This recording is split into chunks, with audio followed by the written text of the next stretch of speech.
en esa arbitraria Under the shield of y this fraudulenta arbitrary and acusación, fraudulent accusation, extorsionan a they cientos de extort entidades hundreds bancarias y of banking and financieras financial en todas entities partes throughout del the mundo world y las obligan a and elegir force them to entre choose continuar sus between relaciones con continuing los their Estados relations with Unidos the United o States mantener sus or vínculos maintaining their con Cuba. links with Cuba. Nuestro país Our sufre un country is cerco real, truly under siege. una guerra económica It's suffering extraterritorial from a cruel cruel, y silent, silenciosa. Se extraterritorial acompaña de una economic poderosa war. This is maquinaria accompanied by a política de powerful political desestabilización machinery for con fondos destabilization, millonarios with aprobados por el vast Congreso funds de los approved Estados by the Unidos United States con el fin Congress, de with capitalizar the las aim of carencias capitalizing que on the provoca el bloqueo shortfalls y caused by the socavar el blockade orden and constitucional undermining del the país constitutional order y of la the country tranquilidad and its ciudadana. people's serenity. A pesar de la hostilidad de su Despite the gobierno, hostility of its continuaremos government, tendiendo we will puentes continue to con el build pueblo de los bridges Estados with the Unidos people of the como United hacemos States, as con we todos do los with all pueblos del peoples of the mundo. world. Fortaleceremos We cada vez will más los vínculos con la strengthen still inmigración further the cubana links en with cualquier Cuban rincón del planeta. immigrants in any part of the Señor world. presidente, la President, promoción y protección promoting de and los derechos protecting human humanos rights es is un a ideal shared común que ideal demanda un genuino which espíritu de requires a respeto y genuine diálogo spirit of constructivo respect and constructive entre los dialogue between estados. states. Lamentablemente, Regrettably, a 75 años de la 75 years adopción since de the la adoption of Declaración the Universal Universal Declaration of de los Human Derechos Rights, Humanos, la realidad es muy diferente. reality is very different Esta from this. temática se ha This convertido has en un arma become a política de political naciones weapon for poderosas powerful que buscan nations who someter a seek sus to designios force their geopolíticos geopolitical a designs naciones upon independientes, independent nations, fundamentalmente mainly del those sur. from the south. Ningún país está exento de No retos, country is como immune from ninguno tiene challenges, autoridad para and none has considerarse the authority to consider un paradigma itself en materia de an derechos example in humanos terms of human y rights and to estigmatizar a stigmatize otros other modelos, models, culturas cultures, o or estados sovereign soberanos. states. Defendemos el diálogo y We la defend cooperación dialogue and como vías cooperation as efectivas para effective la ways to promoción y promote protección de los and derechos protect humanos human rights sin without any politización ni politicization or selectivity, sin la aplicación de without dobles applying double raseros, standards, condicionamientos ni conditions, or presiones. pressure. En ese espíritu, In this Cuba ha spirit, presentado su Cuba has candidatura al presented Consejo its de Derechos candidature to the Humanos Human Rights para el Council periodo for 2024-2026 2024-2026 en las elecciones que in the tendrán elections lugar which el will take próximo place on 10 the de 10th octubre. of October. Agradecemos We de are antemano grateful in la advance confianza for de the los trust países of que ya those nos han countries which have otorgado already provided su valioso their apoyo. valuable support. De ser electos, If we are elected, la voz de Cuba the voice of continuará Cuba will alzándose continue to con una stand up visión for a universal universal vision, siempre desde el sur as seen from the en favor south, de los of the intereses legítimos legitimate de los interests of países en developing desarrollo, countries, desde el compromiso constructivo including y la constructive indeclinable commitment and the responsabilidad con la unavoidable realización plena responsibility to the de full todos los achievement derechos of all humanos human para rights for todos. all. Cuba seguirá Cuba will fortaleciendo su continue to democracia bolster its y su democracy modelo and its socialista, socialist model, que aún asediado which, although it ha is demostrado buffeted, cuánto has puede hacer un shown país en what the desarrollo developing country de can pequeñas do, dimensiones even if it y is con small in escasa size riqueza and with natural. scant natural Continuaremos resources. We will nuestro continue proceso our transformador transformative efforts en la búsqueda de to salidas seek al cerco que nos impone el exits from imperialismo the siege which is estadounidense imposed upon y us de by the vías para United lograr States la prosperidad imperialism con and ways to justicia social achieve the que merece prosperity with nuestro social pueblo. justice that our En people ese empeño deserve. no renunciaremos In this nunca endeavour, we will al never derecho a renounce the right to defendernos. defend ourselves. Señor presidente, President, distinguidos jefes de distinguished heads of delegación y delegation otros and other representantes, representatives, concluyo I conclude by extendiendo una extending an invitación a invitation todos to a all of you trabajar to work por to superar las overcome differences diferencias y enfrentar and to juntos los address retos shared comunes con challenges sentido de urgencia. urgently. Para ello, las To do Naciones this, the Unidas United Nations y and esta this Asamblea General, General Assembly, incluso con sus limitaciones, including with all their son el limitations, instrumento más are the poderoso most powerful de que instrument disponemos. that we have. Cuenten siempre con You can Cuba always count upon para Cuba to defender el defend multilateralismo multilateralism and y promover together to juntos promote la paz peace y el and desarrollo sustainable sostenible development para for todos. all. Siempre será It un will honor always be an pelear por la honor to justicia, fight for justice, compartiendo las sharing the dificultades y los difficulties and desafíos con los pueblos del sur, with the peoples of the dispuestos a South, cambiar la historia. who are ready to Y change venceremos. history. Muchas gracias. We will prevail. Thank you very much.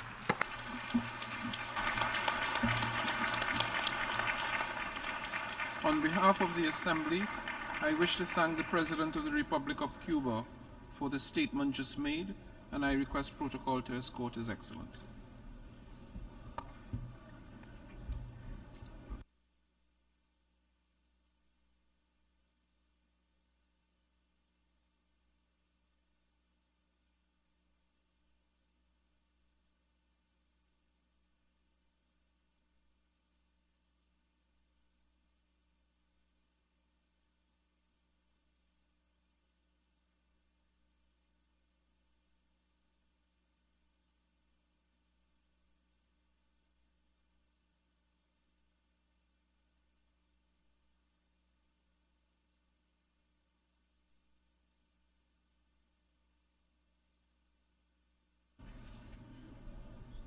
The Assembly will hear an address by His Excellency Recep Tayyip Erdogan, President of the Republic of Turkey. I request protocol to escort His Excellency.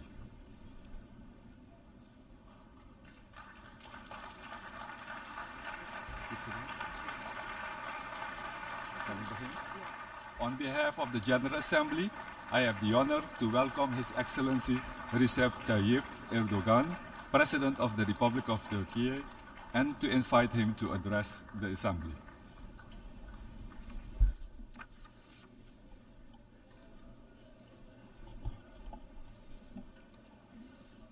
Sayın Başkan, Distinguished President, kıymetli devlet ve hükümet başkanları, distinguished heads of states and Sayın governments, Genel Sekreter, distinguished değerli Secretary delegeler, General, sizleri şahsım, valuable ülkem delegates, I ve would like to milletim salute you adına all with en my kalbi most heartfelt duygularımla, emotions on behalf of saygıyla myself and on behalf of the selamlıyorum. Turkish nation.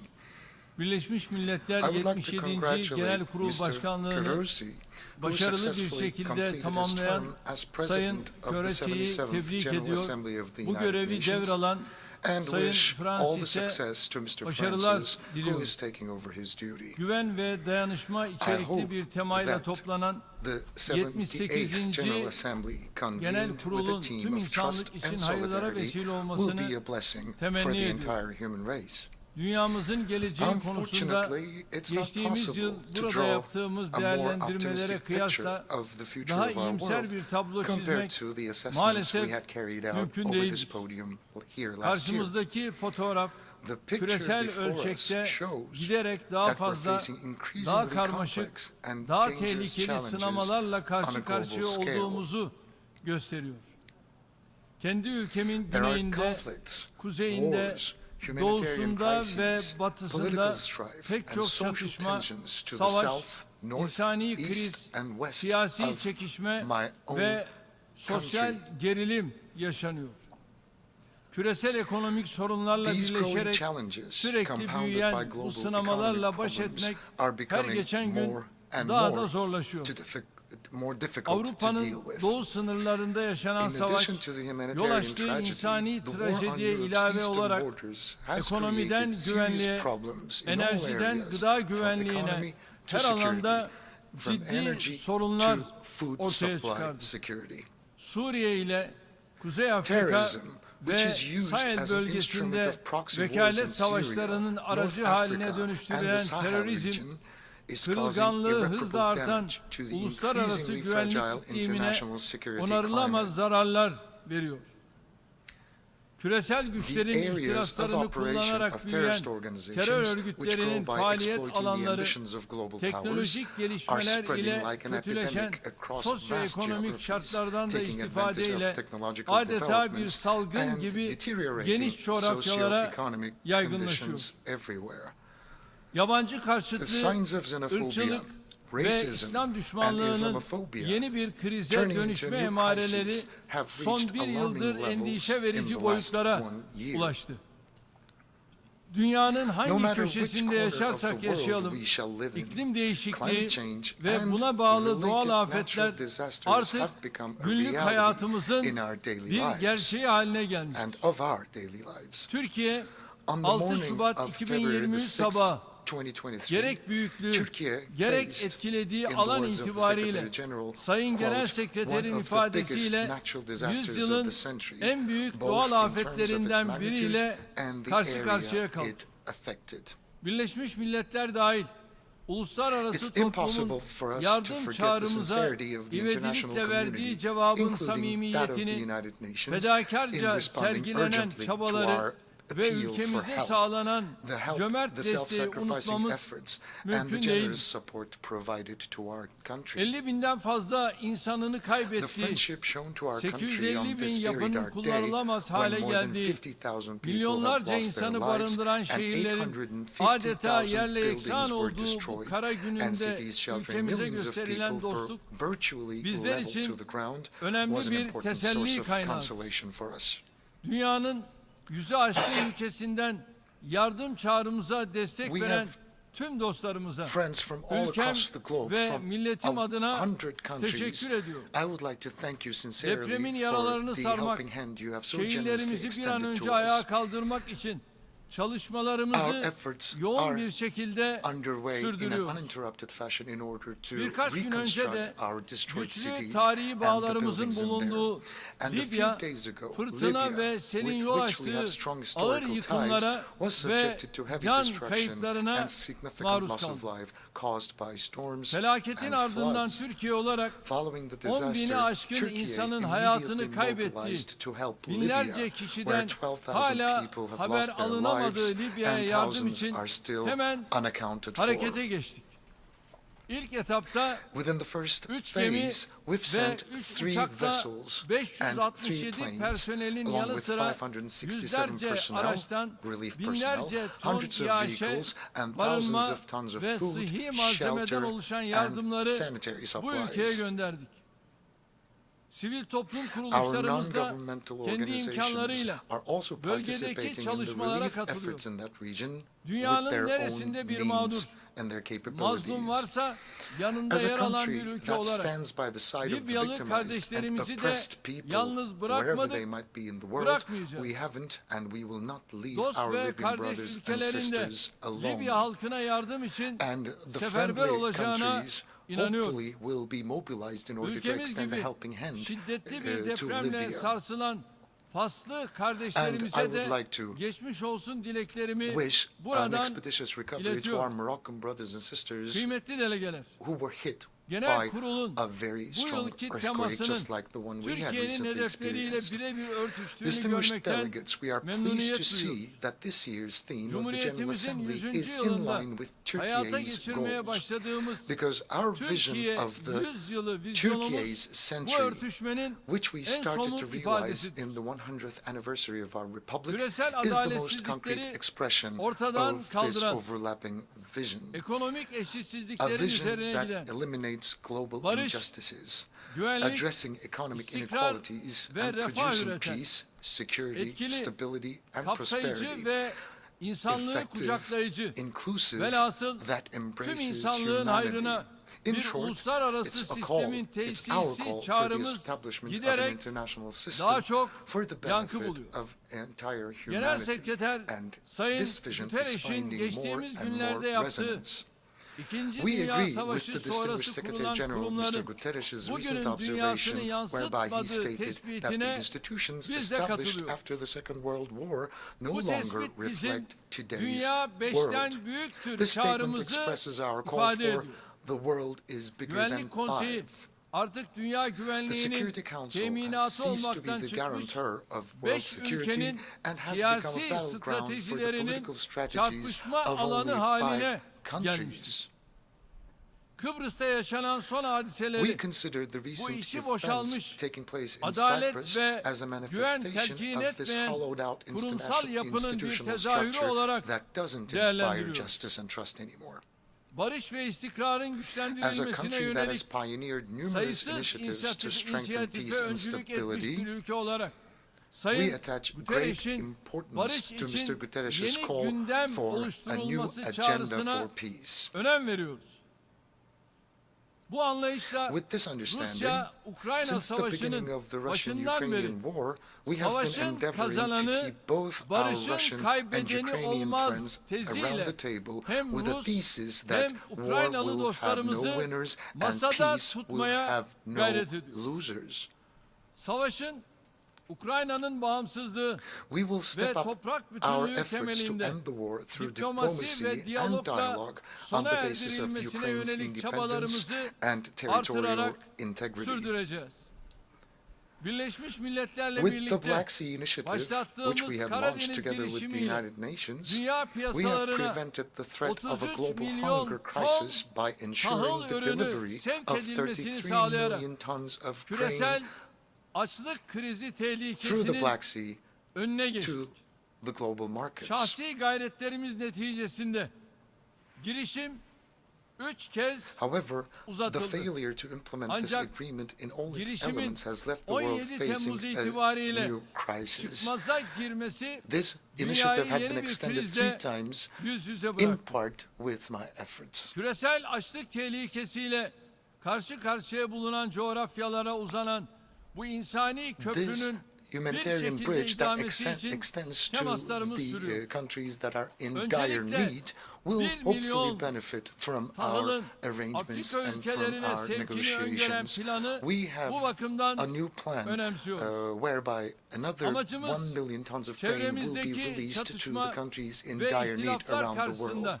Our aim is to make the greatest possible contribution to the world peace and prosperity in the face of the conflicts around us. The humanitarian tragedy in Syria is now marking its 13th year, and it's worsening the living conditions of everyone in the region, regardless of their origin and their faith.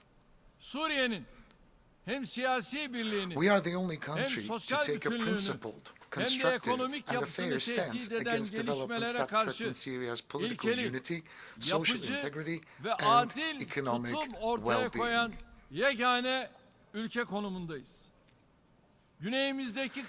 It's becoming increasingly important to end the crisis in the south with a comprehensive, lasting, and a sustainable solution which meets the legitimate expectations of the people.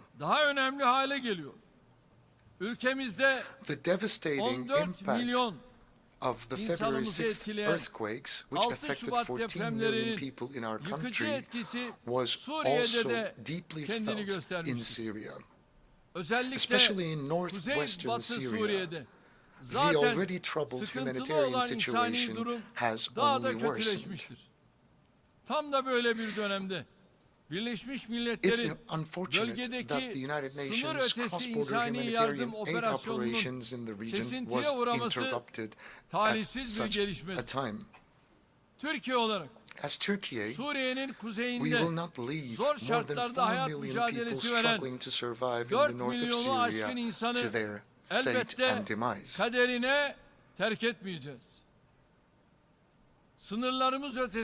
As the construction of the settlements we lead beyond our borders are completed, we will continue to encourage the return of the refugees in our country to these settlements, excuse me.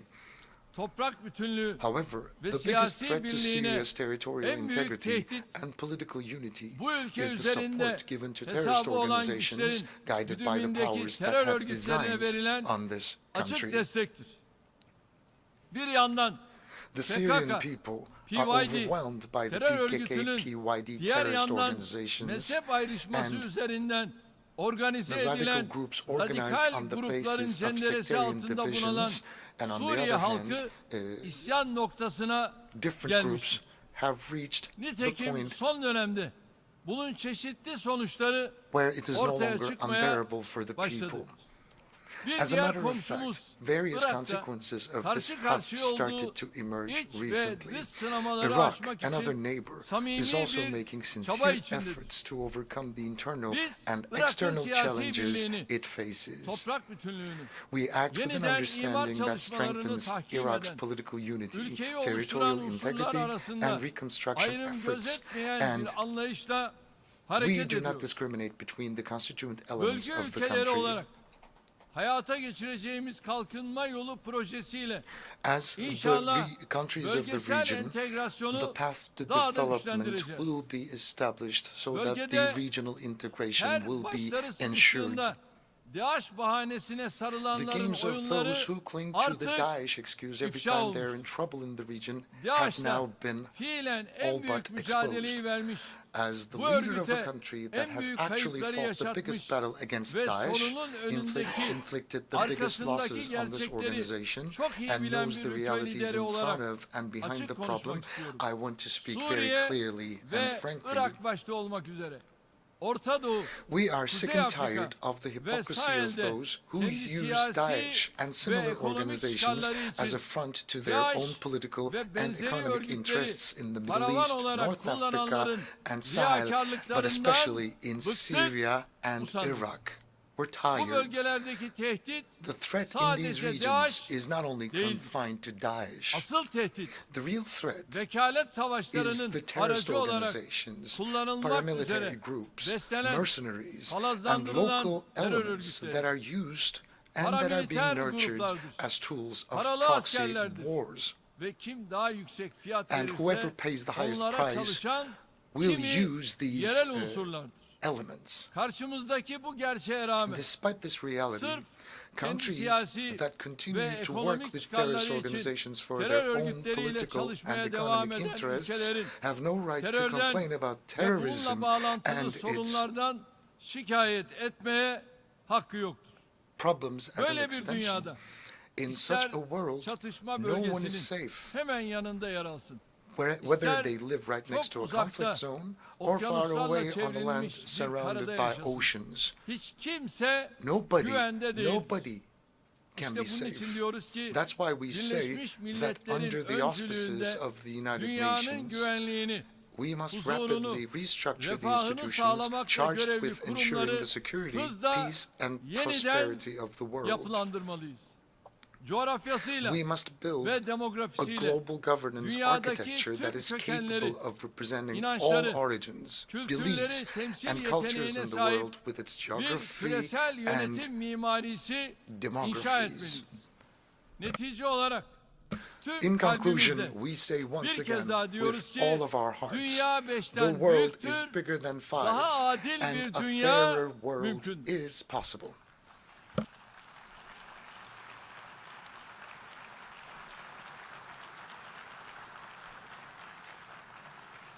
Kıymetli delegeler, Distinguished şimdi de delegates, kendi I would bölgemizden now like başlayarak to briefly share with you çeşitli my sorun country's alanlarına approach to ilişkin various problem ülkemin areas, yaklaşımlarını starting with sizlerle our kısaca own paylaşmak region. istiyorum. Doğu Akdeniz'in barış, The transformation refah of the Eastern ve istikrarın Mediterranean egemen into a olduğu sovereign coğrafyaya region of peace, dönüşebilmesi prosperity, and ancak stability will tüm only be tarafların possible hak if ve the rights hukukuna and the law saygı of all gösterilmesiyle parties are mümkün. respected. Bizim kimsenin We have hakkında no gözümüz yok. eyes on anybody's Kimsenin rights, de and haklarımızı we do yok not and saymasına will not allow müsaade anyone to etmiyoruz, ignore our etmeyeceğiz. rights. Kıbrıs This is the meselesinin ortaya 60th çıkmasının anniversary of the 60. emergence of the yıl Cyprus question. dönümündeyiz. Kıbrıs Türk tarafı The Turkish Kıbrıs Cypriot side meselesinde has always adil, made sincere efforts kalıcı to find a ve just, sürdürülebilir bir lasting, çözüm and bulunması sustainable için solution to the daima Cyprus samimi issue. gayret göstermiştir. Bu çözümün artık It is a federasyon widely modeli accepted temelinde fact that this solution can no gerçekleşemeyeceği longer be herkesin realized kabul on the ettiği basis bir of the gerçek. federation model. Uluslararası toplumu That's why we bunu invite the kabullenerek international community Kuzey to Kıbrıs recognize Türk the independence Cumhuriyeti'nin of the Turkish bağımsızlığını Republic of tanımaya, Northern bu Cyprus ülkeyle and to establish diplomatik, diplomatic, siyasi political, ve and ekonomik bağlar economic ties kurmaya with this davet country. ediyoruz. Adadaki Birleşmiş We Milletler also expect barış the United gücünden de Nations peacekeeping sergilemekle force on the mükellef island olduğu to tarafsızlığa titizlikle observe riayet etmesini meticulously the bekliyoruz. impartiality it is Zaten obliged to itibarı display. zedelenen bu gücün We do not want this Kıbrıs'ta yeni already bir itibar kaybıyla discredited force to karşı face another karşıya loss of kalmasını credibility in istemeyiz. Cyprus. Köklü tarihi ve gönül bağlarına sahip And we are bulunduğumuz making sincere efforts Yemen'deki for durum Yemen. bizi derinden yaralamaktadır. We have strong historical Bu sorunun ties en with kısa Yemen, sürede and we Yemen'in hope and milli pray birliği that this ve problem will toprak be settled bütünlüğü once and for içerisinde all through çözüme kavuşturulması unquestionable en respect to büyük the temennimizdir. territorial integrity and unity of Yemen. Mısır'la bir müddet durağan seyreden ilişkilerimizi Our her alanda relations with geliştirmeye Egypt used başladığımız to be a little bir stagnant for döneme a girdik. while, but we have Bu recently yeni entered an dönemde era where the relations are işbirliklerimizi developing quite karşılıklı fayda expeditiously, temelinde and our relations ilerletmeye are growing kararlıyız. on the basis of Orta Doğu'ya mutual kalıcı barışın interests and gelebilmesi benefits. ancak It's very important to Filistin, mention also İsrail that in order sorununun for peace to nihai reign bir in çözüme the Middle East, the kavuşturulmasıyla Palestinian-Israeli conflict should be Filistin brought halkını to an ve eventual devletini solution. uluslararası hukuk We will temelinde continue to support the meşru Palestinian haklarına people kavuşması yolunda and state in verdikleri their struggle for their mücadelede legitimate rights desteklemeyi under sürdüreceğiz. international law. Bir kez daha tekrarlayacak olursak, If I need to repeat once again, 1967 sınırları without the temelinde realization of an bağımsız independent and ve geographically coğrafi integrated bütünlüğü Palestinian haiz state bir based Filistin on the devleti 1967 hayata borders, it geçirilmeden is difficult for İsrail'in Israel de to aradığı find the huzuru peace and ve security güveni it seeks in bulabilmesi that part of the zordur. world. Bu çerçevede Kudüs'ün In this context, özellikle we de will continue Harem-i to pursue Şerif'in respect for tarihi the historic konumuna status of saygı Jerusalem, in gösterilmesinin particular takipçisi olmaya devam edeceğiz.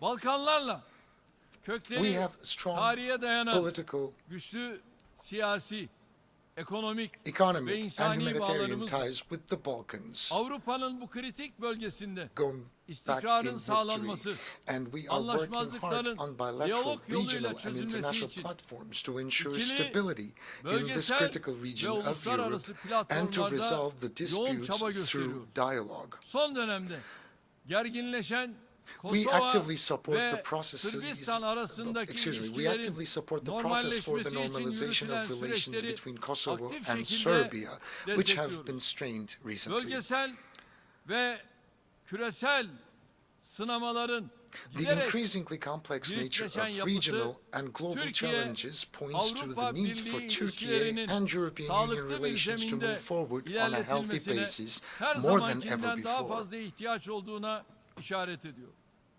Avrupa We expect Birliği'nden the European beklentimiz Union to uzun quickly süredir start ihmal ettiği fulfilling its ülkemize long yönelik neglected obligations yükümlülüklerini towards our süratle country. yerine getirmeye başlamasıdır. Özellikle Türkiye'ye yönelik Especially sergilenen ikircikli tavırların The ambiguous artık bir attitudes son against bulması gerekiyor. Turkey should be stopped Latin once Amerika and for all. ve Karayipler coğrafyası Latin America İnsani and the dış Caribbean politikamızın is another tüm region where unsurlarını we are mobilizing harekete all elements geçirdiğimiz of our humanitarian foreign dostluk policy bağlarımızın her and where geçen gün our ties of kuvvetlendiği friendship are bir diğer getting bölgedir. stronger day by day. Önümüzdeki dönemde In the bu forthcoming ilişkileri period, we aim to Türkiye, Latin transform these Amerika relations ve into a Karayipler Turkey, Latin America, ortaklık and the politikasına Caribbean dönüştürmeyi partnership hedefliyor. policy. Kuruluşunun 60. yıl On the döneminde 60th anniversary Afrika of its Birliği, establishment, the kıtanın African Union kendi is a kaderini monumental eline symbol alıp of the continent, ayağa taking its kalkmasının destiny into its own abidevi bir hands and sembolüdür. standing up. Afrika'nın sorunlarına The Afrikalı process that çözümler started bulma with the will to iradesiyle find başlayan African süreç solutions to African dünyanın problems en has önemli turned into kalkınma one of the most projelerinden biri important haline developmental projects dönüşmüştür. in the world. Özellikle yürüdüğü bu To yolda accompany Africa on this Afrika'ya path, eşlik etmek we amacıyla have crowned our kıtayla ties of dostluk friendship with the bağlarımızı continent with a stratejik strategic ortaklıkta partnership. taşlandırdık. Afrika Birliği'nin However, bizim de çok güçlü destek verdiğimiz G20 I üyeliğini must once again reiterate memnuniyetle that we have karşıladık. welcomed the Bununla birlikte G20 membership Sahel of African bölgesinin Union, which we attach ciddi great siyasi, significance to ekonomik, as well. It's a sosyal fact that the ve Sahel güvenlik region faces sınamalarıyla serious political, yüzleştiği economic, social, bir and security gerçektir. challenges. Son dönemde sıkıntılı günler We yaşayan hope that Niger, Nijer'in which en kısa has been zamanda experiencing troubled times anayasal recently, düzene, will regain demokratik constitutional bir order yönetime and kavuşmasını democratic governance ümit ediyoruz. as soon as possible. Nijer'e yapılacak Any military herhangi bir intervention in askeri Niger müdahalenin risks plunging bu this ülkeyle birlikte country and the entire bölgenin region tamamını into deeper daha derin bir instability. istikrarsızlığa sürükleme riski vardır. Yeniden Asya Our girişimimiz Asia Anew ata initiative yurdumuz has olan become a symbol Asya of ile our will to further ilişkilerimizi advance our karşılıklı relations yarar with ve Asia, ortak our öncelikler ancestral temelinde homeland, on the daha basis da of ileri mutual taşıma benefit and irademizin common sembolü haline priorities. gelmiştir. Güney Kafkasya'da We have a historic barışın, opportunity to build peace, huzurun ve tranquility, işbirliğinin cooperation tesisi in yolunda the South önümüzde Caucasus. tarihi bir fırsat bulunuyor. Bu To fırsatı seize this değerlendirmek opportunity için fully, we have launched a Ermenistan'la process with iyi Armenia komşuluk aiming at ilişkilerini good neighborly ve tam relations and normalleşmeyi a hedefleyen full bir süreç normalization. başlattık. Azerbaycan In the ve same Ermenistan spirit, we have arasındaki supported the görüşme negotiations between sürecini Azerbaijan başından and beri Armenia destekledik. from the very Ancak beginning. Ermenistan'ın However, bu tarihi fırsatı yeterince Armenia değerlendiremediğini is görüyoruz. not taking the utmost opportunity of this Ermenistan'ın historical başta Zengezur koridorunun chance. açılması We olmak expect a üzere comprehensive verdiği peace sözleri agreement to yerine be signed getirmesini between the bekliyoruz. two countries as soon as Artık possible herkesin kabul and ettiği promises to gibi be quickly Karabağ, fulfilled, especially the Azerbaycan opening toprağı. of the Zangezur corridor. And Bunun Karabakh dışında bir is the statünün territory of dayatılması Azerbaijan. Any other status asla imposed kabul edilmeyecek. will never be accepted. Ermeniler dahil herkesin Azerbaycan topraklarında barış içinde yan yana Everybody has yaşaması the right to öncelikli coexist on the hedefimiz olmalı. Azerbaijani soil, including Tek the millet, Armenians, and that should be iki our devlet primary şiarıyla goal. There will hareket be one, ettiğimiz we are moving Azerbaycan'ın together with toprak Azerbaijan bütünlüğünü under the korunma slogan, yönünde attığı under the motto adımları that we are two destekliyoruz. nations, one Kadim state. medeniyetimizin köklerinin uzandığı ve aynı kültürü paylaştığımız Orta Asya ülkeleriyle işbirliğimizi güçlendiriyoruz.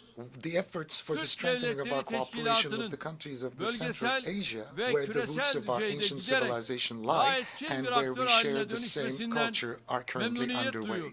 We are pleased that the Organization of Turkic States is becoming an increasingly effective regional and global actor. Bağımsız olarak The Afghani people, who have been going through difficult times for half a century, are in dire need of humanitarian assistance and support, regardless of political motives. The transformation of the interim government into an inclusive administration in which all segments of society are fairly represented will pave the way for Afghanistan and will be positively received in the international arena. Another development that will pave the way for regional peace, stability and prosperity in South Asia will be the establishment of a just and lasting peace in Kashmir through dialogue and cooperation between India and Pakistan. As Turkey, we will continue to support the steps to be taken in this direction. We emphasize at every opportunity that we respect China's territorial integrity and sovereignty. However, we will continue to express our sensitivity regarding the protection of the fundamental rights and freedoms of Uyghur Turks, with whom we have strong historical and humanitarian ties.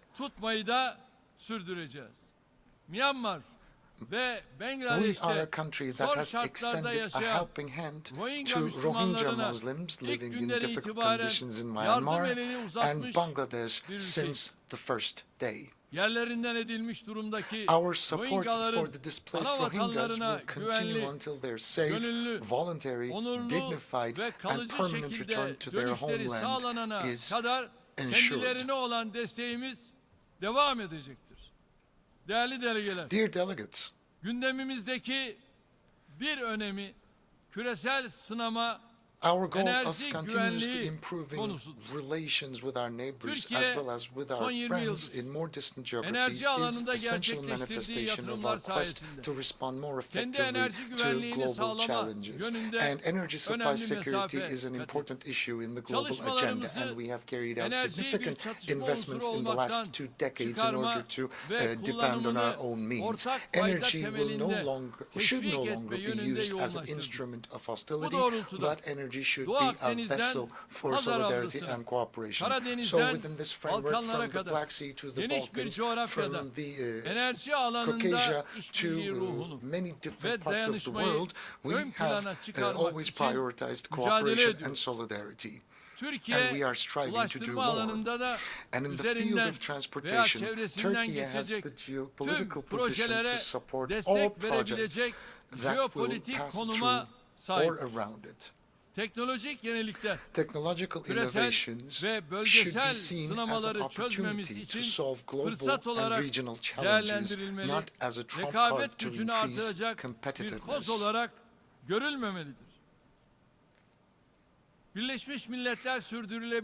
Unfortunately, we are gradually moving away from the slogan "Zero Hunger by 2030", which is among the most important titles of the United Nations Sustainable Development Goals.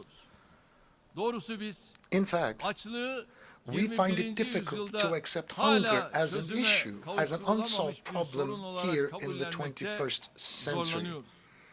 We call on all countries to show strong will to realize the sustainable developmental goals, especially in this region where wealth has skyrocketed, and we cannot explain Uzaya turistik 735 million yolculuk için inhabitants of the world yüz still live milyonlarca in dolar dire poverty. harcanırken Hundreds of millions of Afrika'dan dollars are being Asya'ya spent in order to milyonlarca insan reach space, bir lokma but from yiyecek Africa to ekmek dahi Asia, bulamıyorsa millions of hiçbirimiz people cannot even find kendimizi a decent güvende portion of food to hissedemeyiz. consume.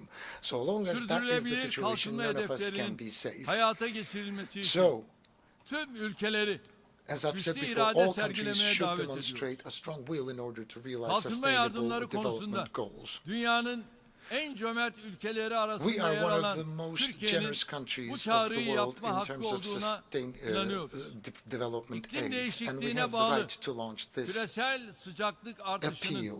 1,5 The santigrat global dereceyle climate sınırlı tutulabilmesi change giderek is another issue zorlaşıyor. that I'd like to touch upon. It's Bunun becoming şartlarından increasingly biri difficult to limit the global kalkınmakta olan temperature rise due to ülkelerin climate çabalarının change to finansal 1.5 degrees ve Celsius. teknolojik olarak One of the conditions for this is financial and gıda technological güvenliği, support for the iklim efforts of değişikliğinden developing etkilenen countries. alanların That is başında needed. geliyor. Food Su security ve is toprak one of the kaynaklarının main areas affected sürdürülebilir by climate kullanımına change. yönelik We must doğru develop politikalar and implement ve the right yatırımlar policies and geliştirip investments for the uygulamalıyız. sustainable use of water Çocuklarımıza and land resources. bilinçsiz We tüketimden cannot doğan bequeath to kirliliğe our children boğulmuş a world ve plagued by doğal pollution kaynakları caused by tüketilmiş bir unconscientious dünyayı miras consumption and depleted bırakamayız. natural Bu resources. anlayışla daha With yaşanabilir this ve understanding, adil bir we dünya have taken the vizyonuyla zero waste eşim movement, Emine which Erdoğan'ın we started in our himayesinde country with the vision ülkemizde of a more başlattığımız livable and fairer sıfır world, atık to a hareketini global dimension Birleşmiş with the decision Milletler'de adopted at the 105 United ülkenin Nations with the ortak joint sunucu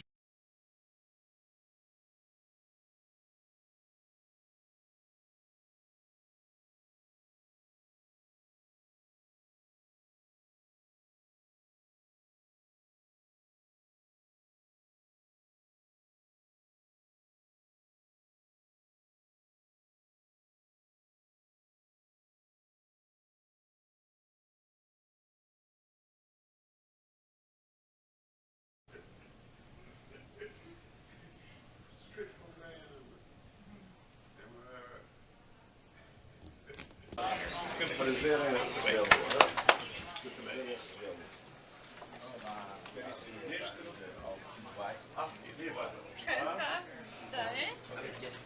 E aqui o grande lutador. O grande lutador. Muito bem. Vamos aqui primeiro. Eu quero se sentar.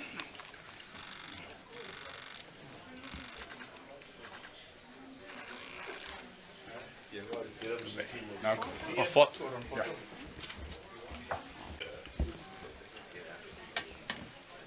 Presidente, aqui só uma colinha aqui pra mim, só uma. Aí, thank you.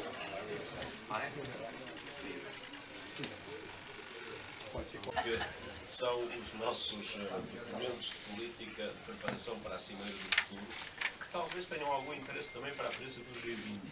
Note que eu deixo-lhe aqui assim, sabendo que quando não conseguir dormir com esta leitura, o que lhe falta é gente para ler isso aqui. São os vários documentos de política que nós elaboramos, incluindo a reforma do sistema económico e financeiro internacional. Espero que também dê uma ajuda aos G20. Mas queria dar-lhe as boas-vindas. The onus is on us, collectively, to make up for the lost momentum and work much harder. The world needs courageous and visionary leaders. The late President of Poland, Lech Kaczyński, with whom I had the honor to cooperate. Mr. President, welcome. How you doing? Welcome. Still alive? Still alive. Photo and then we'll go back and do a guest house. Okay, that's fine. I don't want to. As you see it, get out of the way. Okay. In the secretary. You guys good? If you don't mind, he's going to come here and sign. He's going to come sit down? Yep. You guys are good. Back it up. Back it up. Just a signature? Yes, sir.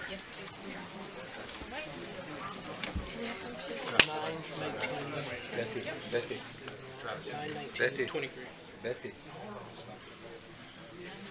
It's 20, what day?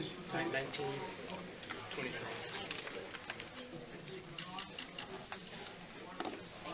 That was hard. Perfect.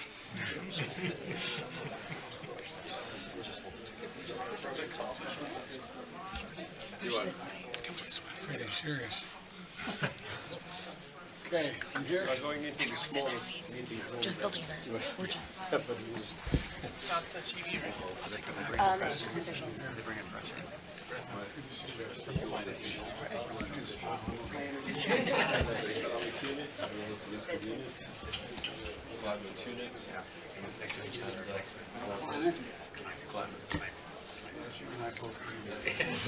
Yes. And all climate action too.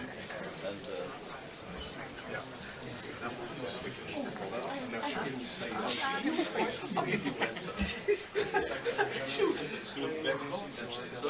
CR. No, I already. I mean, the photo. Good to see you. Lovely to see you once more. Hello. Great. Thank you. My name is Joe. Antonio. And thinking of your nights of insomnia, I have a gift.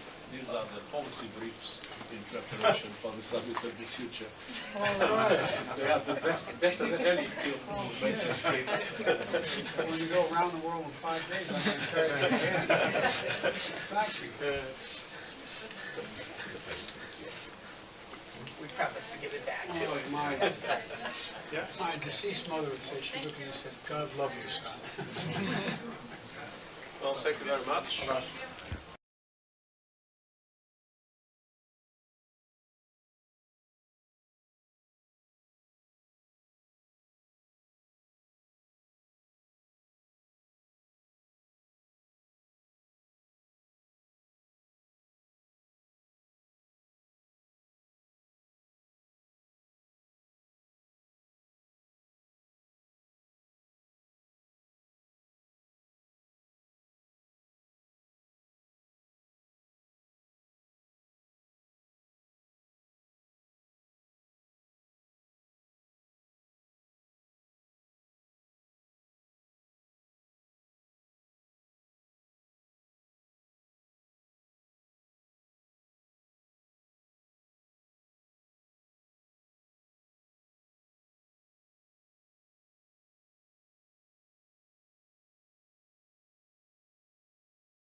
Prazer em recebê-lo. Prazer em recebê-lo. Viva! E aqui o grande lutador. O grande lutador. Muito bem. Vamos aqui primeiro. Já quer se sentar?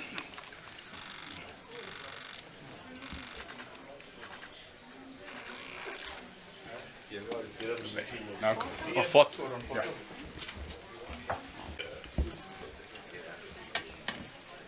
Presidente,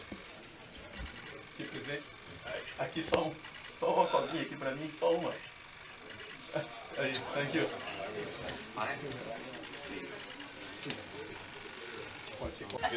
São os nossos documentos de política de preparação para a Cimeira do Futuro, que talvez tenham algum interesse também para a presença do G20. Note que eu deixo-lhe aqui assim, sabendo que quando não conseguir dormir com esta leitura, Porque não falta gente para ler isso aqui. São os vários documentos de política que nós elaboramos, incluindo a reforma do sistema económico e financeiro internacional. Espero que também dê uma ajuda aos enviados. Mas queria dar-lhe as boas-vindas. The onus is on us, collectively,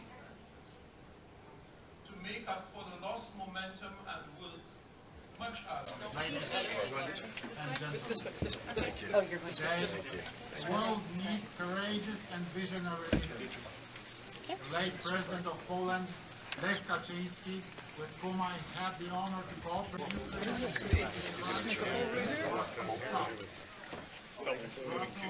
Mr. President, welcome. How you doing? Welcome.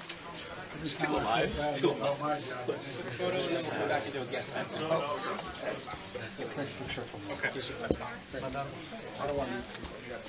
As you see in the secretary. You good? If you don't mind, he's going to come here and sign. He's going to come sit down? Yep. You guys are good. Back it up. Back it up. Just a signature? Yes, sir.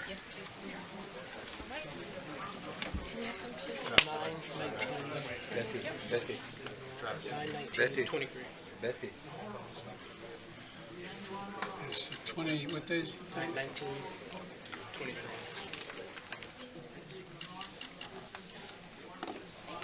That was hard. Perfect.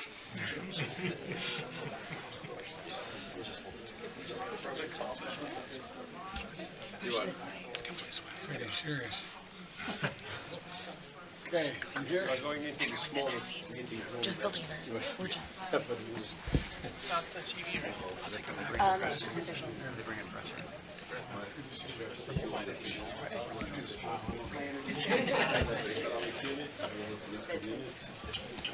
climate unit. Climate. Yes. And the whole climate action team.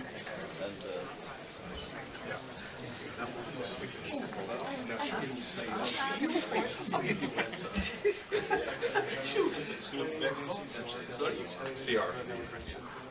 No, I already. I mean, the photo. Lovely to see you once more. Great. My name's Joe. Antonio.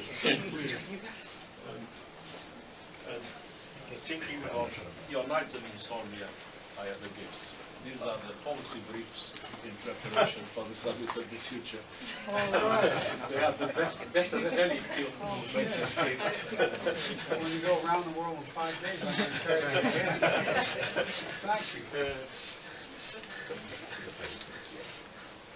We promise to give it back to Oh, my deceased mother would say, she looked at me and said, God love you, son. Well, thank you very much.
of the world of 300 million Portuguese-speaking nations, num fundo persons, ambiental e climático, we signed a environmental and climate fund committing em contributo do credor ao desenvolvimento económico, sustentável sustainable Isto devia acontecer This should happen systematically com as dívidas existentes because existing debt e com o financiamento do desenvolvimento sustentável. And converted nosso into objetivo sustainable alargá-lo development. Our a goal outros países and da that of other comunidade de countries língua portuguesa. that speak Portuguese. Senhor Presidente, Mr. President, Senhor Secretário-Geral, Mr. Secretary General, Excelências, Excellencies,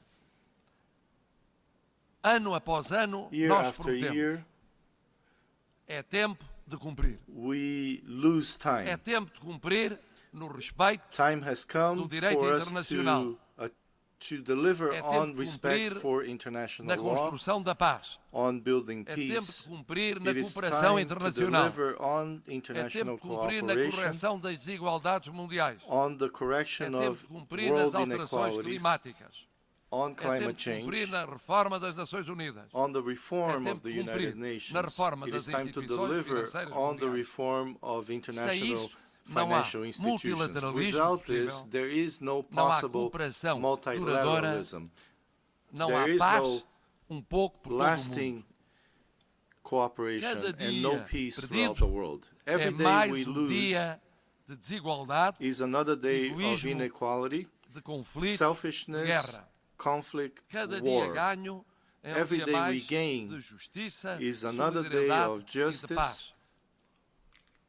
O meu voto development and é o de peace. que daqui a ano, I hope that quando nos 1 year from encontrarmos, now we can meet again seja possível dizer and que há mais that we paz can do que say guerra e não mais guerra do que paz.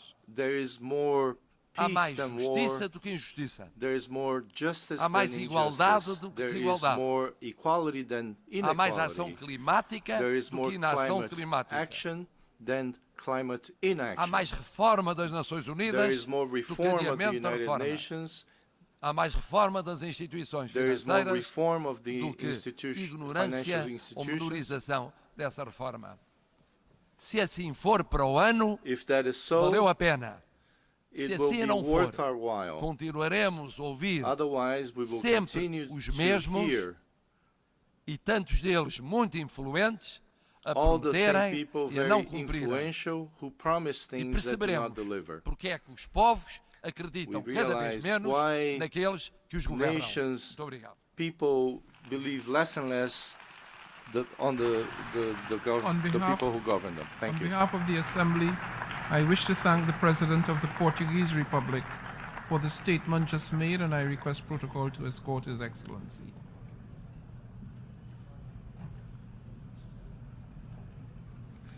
The Assembly will hear an address by His Highness Sheikh Tamim bin Hamad Al Thani, Amir of the State of Qatar. I request protocol to escort His Highness.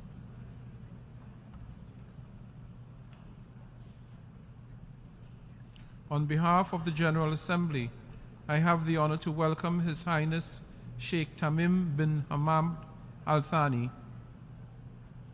Amir of the State of Qatar, and to invite him to address the Assembly.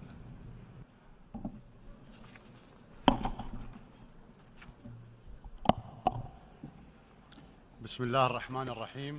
In the name of God, most gracious, most merciful, Your Excellency, the President of the General Assembly, Your Excellency, the Secretary General of the United Nations, honorable audience, may God's peace, mercy and blessings be upon you.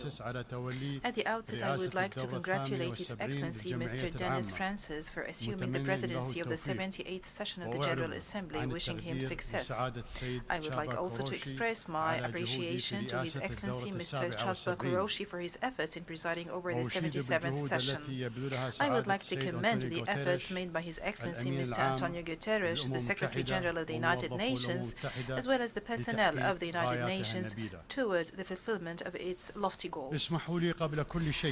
Allow me at first to offer my sincere condolences to His Majesty King Mohammed VI and to the fraternal Moroccan people for the victims of the devastating earthquake. I would like also to extend my condolences to Libya, to the government and people of Libya over the victims of the floods there. We pray to God Almighty for the speedy recovery of the injured and for the deceased to rest in peace. And we reiterate our full solidarity with them in this tragedy. Mr. President, we are fortunate to be living in an era of unprecedented, accelerating progress, where innovation prevails in all walks of life, especially medicine, technology, and science, and where humanity is more capable than ever to harness resources for a decent life for all humanity. The consecutive innovations have led to productivity, prosperity, and a level of communication amongst people that can be tantamount to science fiction. This development has enabled us to achieve a lot of our wishes. However, this came with a cost for the people and the planet. The average life expectancy and the standard of living of the majority of humanity have risen. However, this is coupled with an increase in the rates of poverty and unemployment, not to mention that there is growing awareness of the lack of justice in wealth distribution and the dire consequences on environment.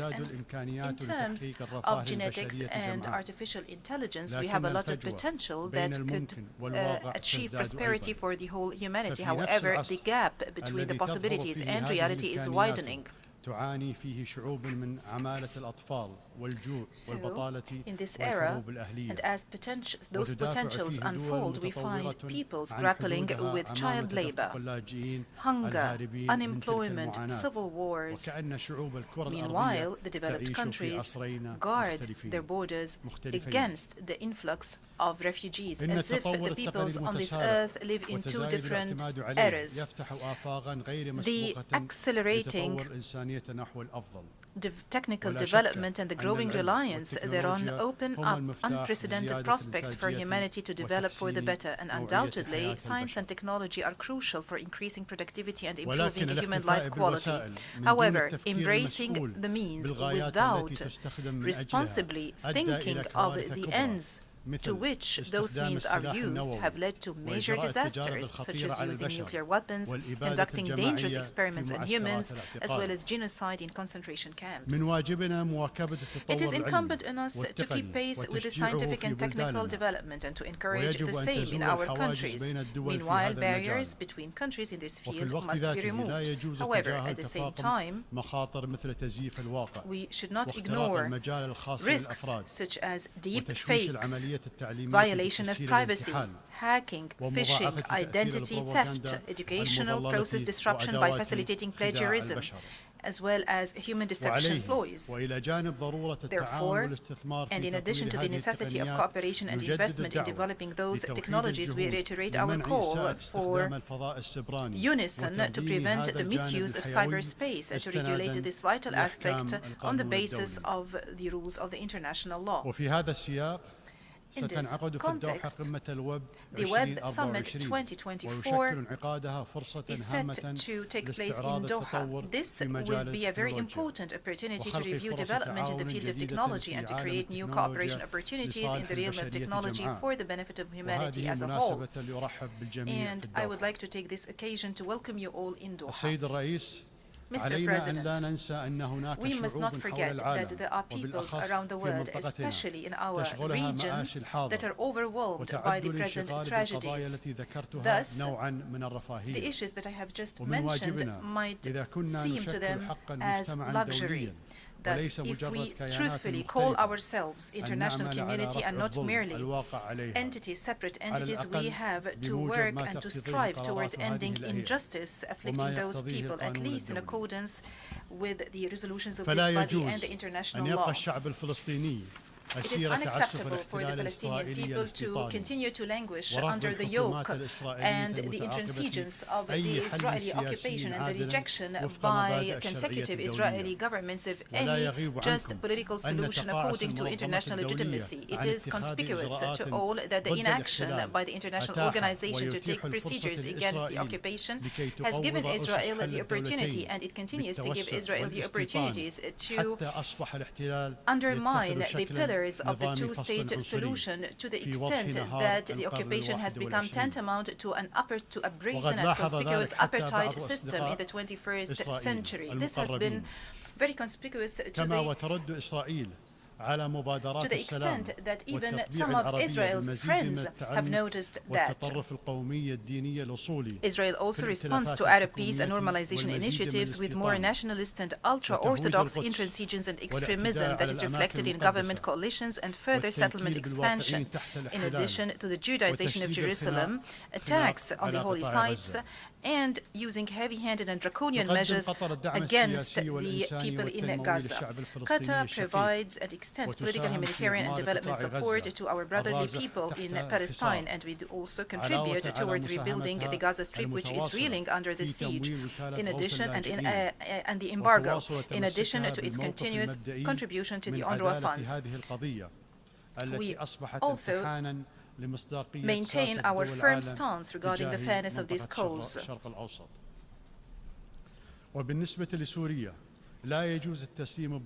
As for Syria, it is unacceptable to condone the injustice sustained by the fraternal people of Syria as destiny.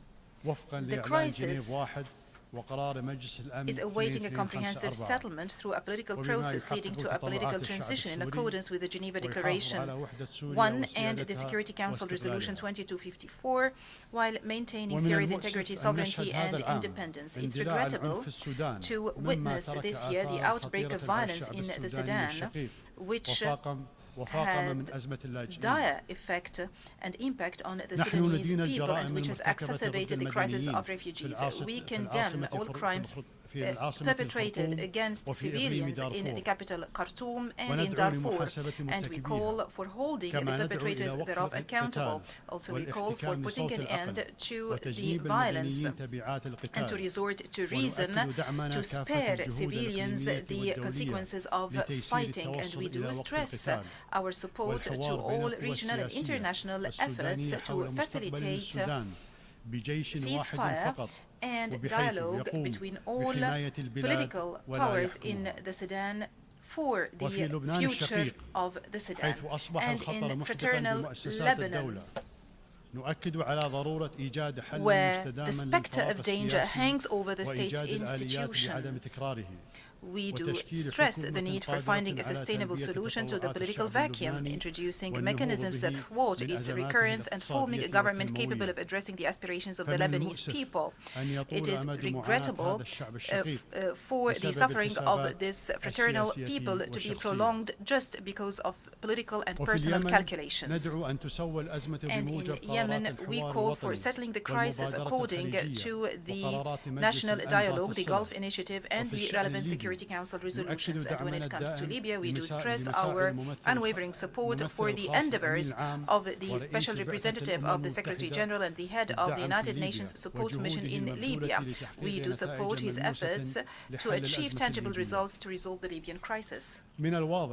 It is clear that solution in all fraternal countries that I have mentioned lies in consensus on the rule of law, state and citizenship. Regarding the situation in Afghanistan, we continue to coordinate international efforts and facilitating dialogue with the United Nations and the countries concerned, in addition to the caretaker government of Afghanistan, to ensure compliance to the Doha Agreement to avoid the recurrence of past mistakes and to prevent Afghanistan from spiraling into a difficult-to-manage humanitarian crisis or becoming a safe haven for terrorist individuals and groups. We also have to work to ensure that the Afghan people receive the needed international support and assistance and enjoy human rights, particularly minority rights and women's rights to education and work. When we speak about our region, we would like to reiterate our appreciation of the détente and the breakthrough that we have witnessed this year, which is represented in the constructive dialogue and the establishment of ties between the sisterly countries, the Kingdom of Saudi Arabia and the Islamic Republic of Iran, as well as between the Arab Republic of Egypt and the Republic of Turkey. Mr. President, the war in Europe drags on, and along with Russia and Ukraine, it is consuming Europe in its entirety, and it is affecting the whole world in vital areas such as energy and food. And in the absence of a prospect for a permanent political solution, and taking into account the ability of certain countries to continue this war incessantly, the only thing and the only aspiration that people are looking up to is a truce, based on the damage sustained by the peoples of both countries and the peoples of the world, and because the status quo cannot be accepted, we reiterate our call on all parties to comply with the United Nations Charter and the international law, and to respect the sovereignty and territorial integrity of states. We also call upon them to resort to radical peaceful solutions based on those principles. Mr. President, our region is blessed with tremendous potentials and opportunities, and our peoples are tolerant, humane, peace-loving, and talented. During the 2022 World Cup in Qatar, there was an opportunity for interaction between peoples, and it was an opportunity for the world to see our people as they are, and to learn about our culture and values, and to learn about Qatar and Qatar's status as a global destination and nexus between East and West, and to emphasize the role that sports could play in building bridges of communication and rapprochement between peoples and cultures. I hope we had contributed through this tournament to breaking the stereotypes and presenting a new, exciting and safe tournament formula to the world. In Qatar, we had a dream. We had a dream for our country to be one of the prosperous nations whose people enjoy well-being and prosperity. We have invested for decades to achieve our dream by planning and development work. We have achieved a lot thanks to God and the solidarity of everyone in Qatar.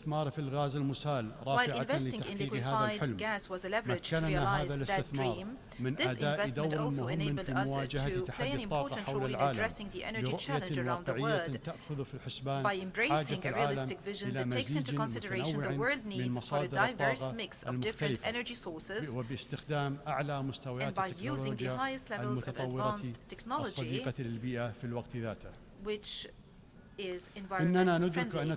We do realize that energy export imposes obligations on us as a reliable partner with world countries. At the same time, it makes it incumbent on us to be responsible before our people and our future generations. Thus, Qatar continues to develop its sovereign fund and diversify the sources of its income, including investment in clean energy. The state of Qatar pursues environmentally friendly policies and supports various projects to protect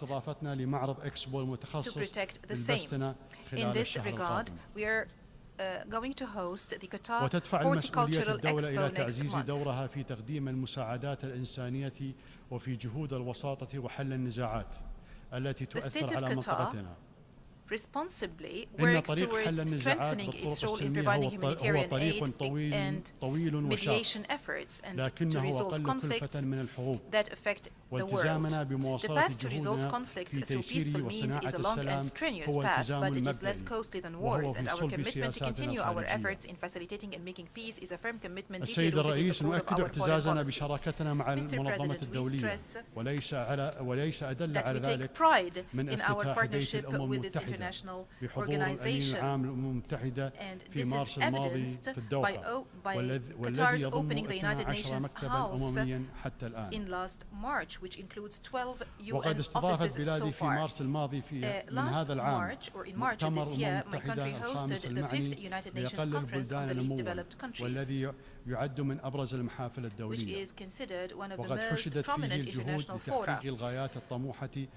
During this forum, efforts were galvanized to achieve the ambitious goals of the Doha Action Programme for the benefit of the least developed countries during the decade of 2020 to 2031. We do reiterate that the state of Qatar is a major and active partner in the endeavors made to respond to the priorities and needs of these countries. Thus, we welcome the Sustainable Development Goals Summit held yesterday. We are also pleased to announce that the state of Qatar is once again undertaking a leading role in major debates under the umbrella of the United Nations, most recent of which is our collaboration with Ireland to facilitate government negotiations on the political declaration adopted by the Sustainable Development Goals Summit yesterday. We believe that cooperation in those areas contributes التي باتت تشكل مشكلة حقيقية لأوروبا وأيضا للدول الأفريقية والآسيوية. واسمحوا لي أن أنبه إلى ضرورة محاربة العنصرية وحملات التحريض على شعوب وديانات وحضارات بأكملها. وبالمناسبة أقول لإخواني المسلمين أنه لا يجوز أن يشغلنا معتوه أو مغرض كلما خطر بباله أن يستفزنا بحرق القرآن الكريم أو بنذالة أخرى. فالقرآن أسمى من أن يمسه معتوه. قال تعالى: خذ العفو وأمر بالعرف وأعرض عن الجاهلين. وفي الوقت ذاته أقول لكل من يبرر هذه الأفعال القبيحة بأنها حرية تعبير، لا يجوز أن يكون المس المقصود بمقدسات الآخرين نموذجا عن حرية التعبير. ختاما، من واجب القادة العمل على تمكين الشعوب من سبل العيش بسلام وأمن والتطلع إلى مستقبل أفضل لجيل الأبناء، وثمة معوقات على مستوى المجتمع الدولي تتمثل أساسا في عدم إخضاع التناقضات والتنافس بين الدول الكبرى لمبادئ حد أدنى ملزما في قضايا عابرة لاختلاف أنظمة الحكم، وتهم الإنسانية جمعاء مثل التغير المناخي وقضايا البيئة عموما والفقر والظلم الصارخ المتمثل بالاحتلال والعنصرية وجرائم الحرب. هذا هو الإجماع الذي يجب أن يحصل هنا في هذه المنظمة الدولية لكي لا نغرق في التفاصيل ولكي لا يضيع مستقبل شعوب بأكملها بسبب عدم استعداد هذه الدول للتعاون في تنفيذ القانون الدولي. السلام عليكم ورحمة الله وبركاته.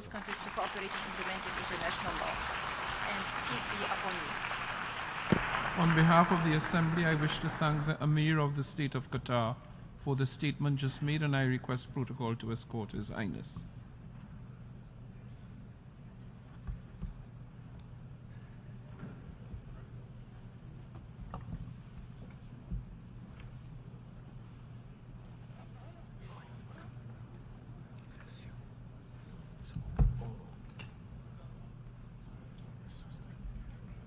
Start now. The Assembly will hear an address of His Excellency Matamela Cyril Ramaphosa, President of the Republic of South Africa. I request protocol to escort His Excellency. Yeah. On behalf of the General Assembly, I have the honor to welcome His Excellency Matamela Cyril Ramaphosa, President of the Republic of South Africa, and to invite him to address the Assembly. President of the 78th session of the UN General Assembly, the United Nations Secretary General, Mr. Antonio Guterres, Excellencies, heads of state and government, ministers, and ladies and gentlemen. 78 years ago, in the aftermath of the Second World War, the nations of the world made a solemn commitment to save future generations from the horror and the suffering of war. Through the United Nations Charter, these nations accepted a shared mandate to foster peace and promote fundamental human rights, to promote social progress, and to ensure that there's a better standard of life for all. And yet, as we gather here, much of humanity is confronted by war and conflict, by want and hunger, by disease and environmental damage and disaster. Solidarity and trust between states is being eroded. Inequality, poverty, and unemployment are deepening across many nations in the world. In these conditions, and in the wake of a devastating global pandemic, the achievement of the Sustainable Development Goals seem increasingly remote. At the moment when every human effort should be directed towards the realization of Agenda 2030, our attention and our energies have once again been diverted by the scourge of war. But these woes, these divisions, these seemingly intractable troubles can and must be overcome. Over millennia, the human race has demonstrated an enormous capacity for resilience, for an ability to resolve problems, for adaptation, innovation, compassion, and solidarity. At this moment, we are all called upon to reaffirm these essential qualities that define our common humanity. These qualities must be evident in how we work together as a global community and as nations of the world to end war and conflict. South Africa has consistently advocated for dialogue, for negotiation and diplomacy to prevent and end conflict and achieve lasting peace. It has committed itself as a country to the promotion of human rights, human dignity, justice, democracy, and to the adherence of international law.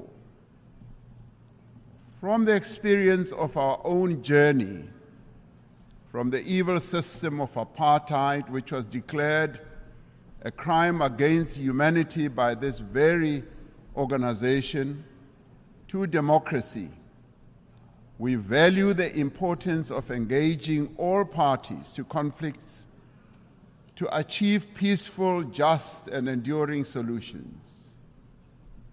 It is these principles that inform South Africa's participation in the African Peace Initiative, which seeks a peaceful resolution of the conflict between Russia and Ukraine.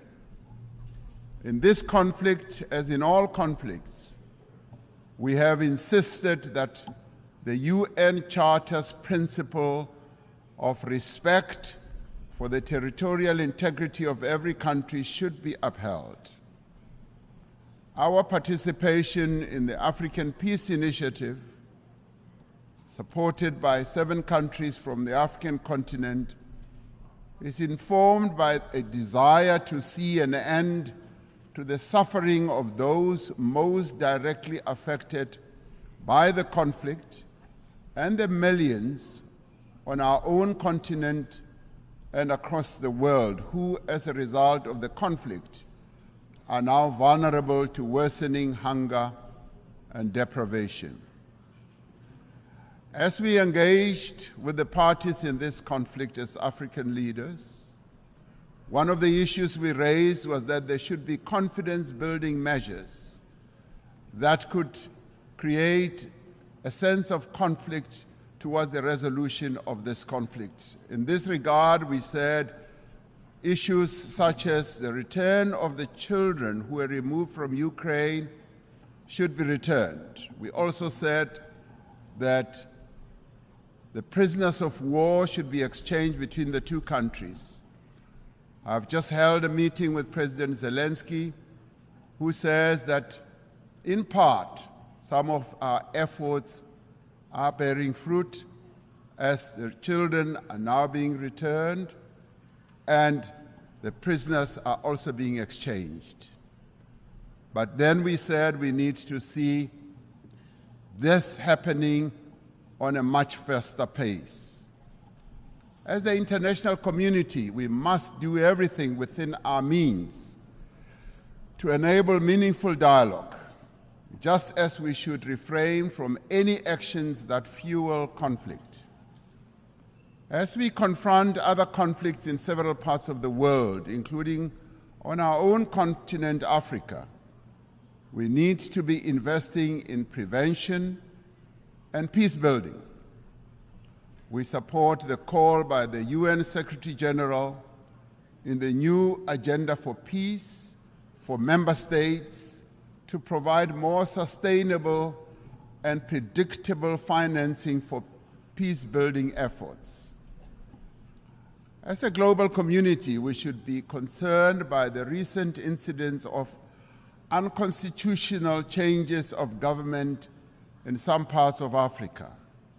The global community needs to work alongside the African Union to support peace efforts in the DRC, in Libya, Sudan, Somalia, Mali, Central African Republic, South Sudan, North Mozambique, the Great Lakes region, the Sahel, Niger, and the Horn of Africa. The African Union Peace and Security Council has declared that it stands ready to deepen its cooperation with the UN Security Council to silence the guns on the African continent and to achieve peace and stability and development. We are called upon to remain true to the founding principles of the United Nations by recognizing the inalienable right of the people of Western Sahara for self-determination in line with the relevant UN General Assembly resolutions. We must work for peace in the Middle East for as long as the land of the Palestinians remains occupied, for as long as their rights are ignored and their dignity is denied, such peace will remain elusive. The actions of the government of Israel have imperiled the possibility of a viable two-state solution.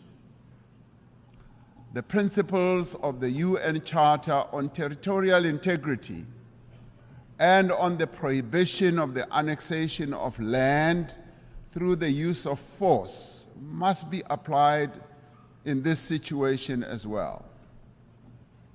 South Africa continues to call for the lifting of the economic embargo that was imposed 60 years ago against Cuba, an embargo that has caused untold damage to the country's economy and the people of Cuba as well.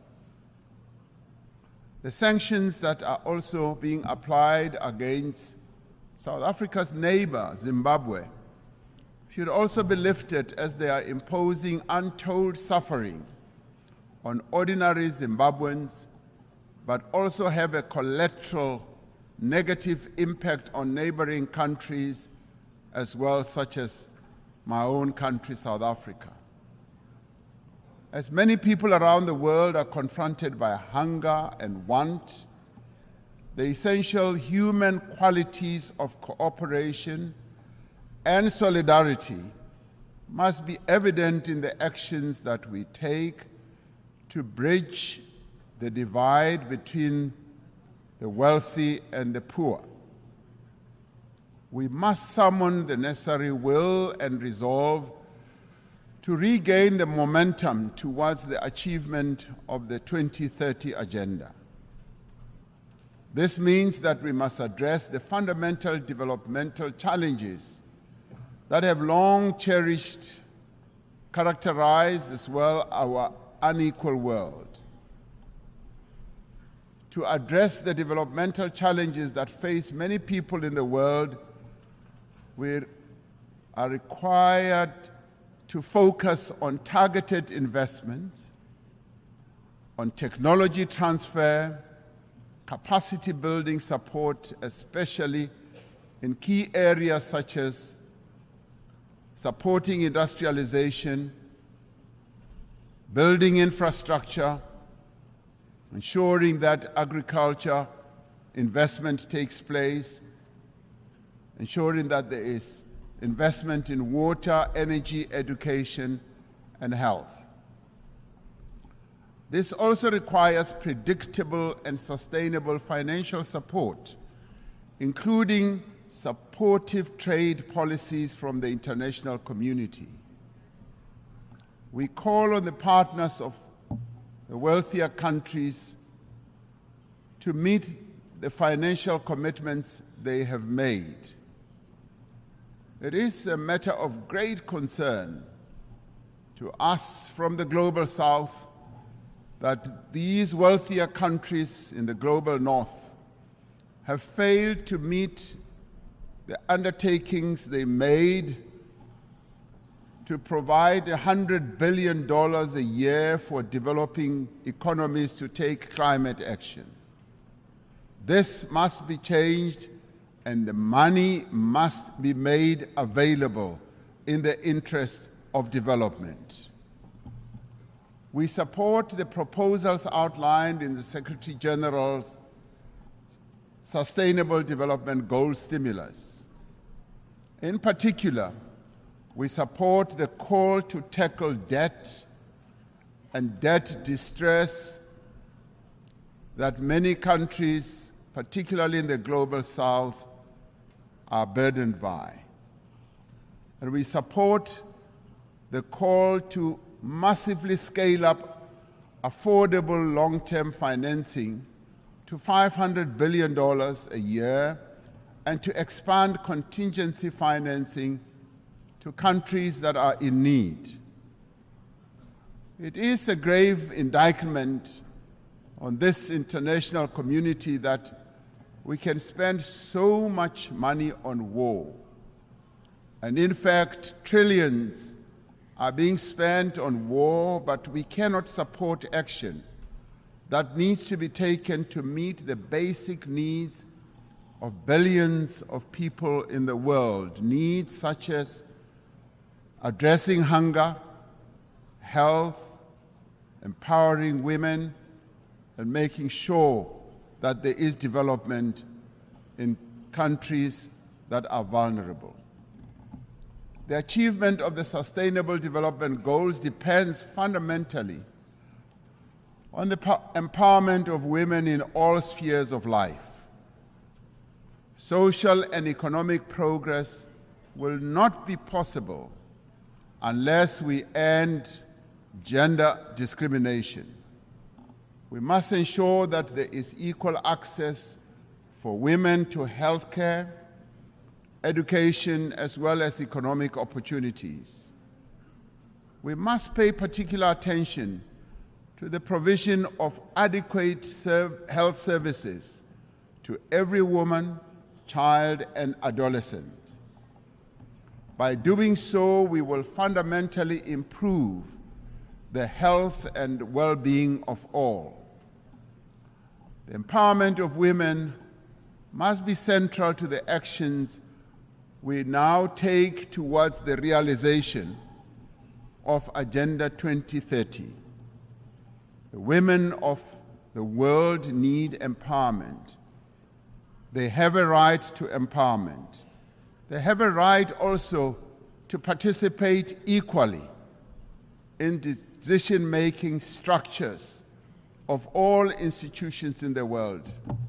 I am proud that in South Africa, 50% of the members of the cabinet of South Africa are women. And today I'm accompanied by an all-women delegation to this United Nations General Assembly. It should be a matter of concern to us all that the majority of people who are sitting in this assembly are men. The question we have to ask, where are the women of the world? The women of the world have a right to be here to represent the views of women across the world. The essential human qualities of innovation and adaptation must be evident in the actions we take to prevent the destruction of our planet. Africa is warming faster than the rest of the world. We are told that the 20 climate hotspots in the world that we have, we find 17 of them in Africa.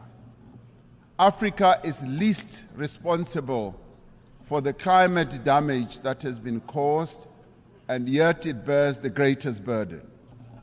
Centuries after the end of the slave trade, decades after the end of the colonial exploitation of Africa's resources, the people of our continent are once again bearing the cost of industrialization of the North and the development of the wealthy nations of the world.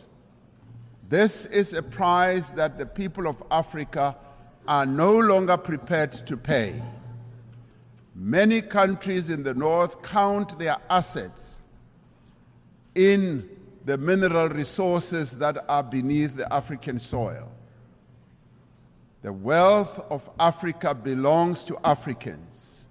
The mineral wealth that is beneath the soil of Africa must, in the end, accrue to Africans. We urge global leaders to accelerate the global decarbonization while pursuing equality and shared prosperity. We need to advance all three pillars of the Paris Agreement: mitigation, adaptation, and support, with equal ambition and urgency.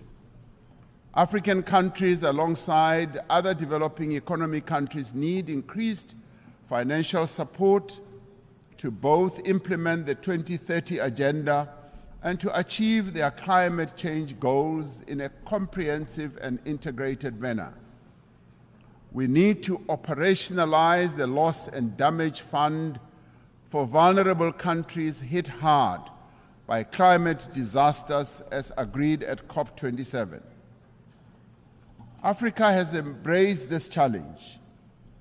Africa is determined to deploy smart, digital, and efficient green technologies to expand industrial production, to boost agricultural yields, to drive growth and create sustained employment for Africa's people. As the global community, we must ensure the essential qualities that define our humanity are evident in the institutions that manage the conduct of international relations.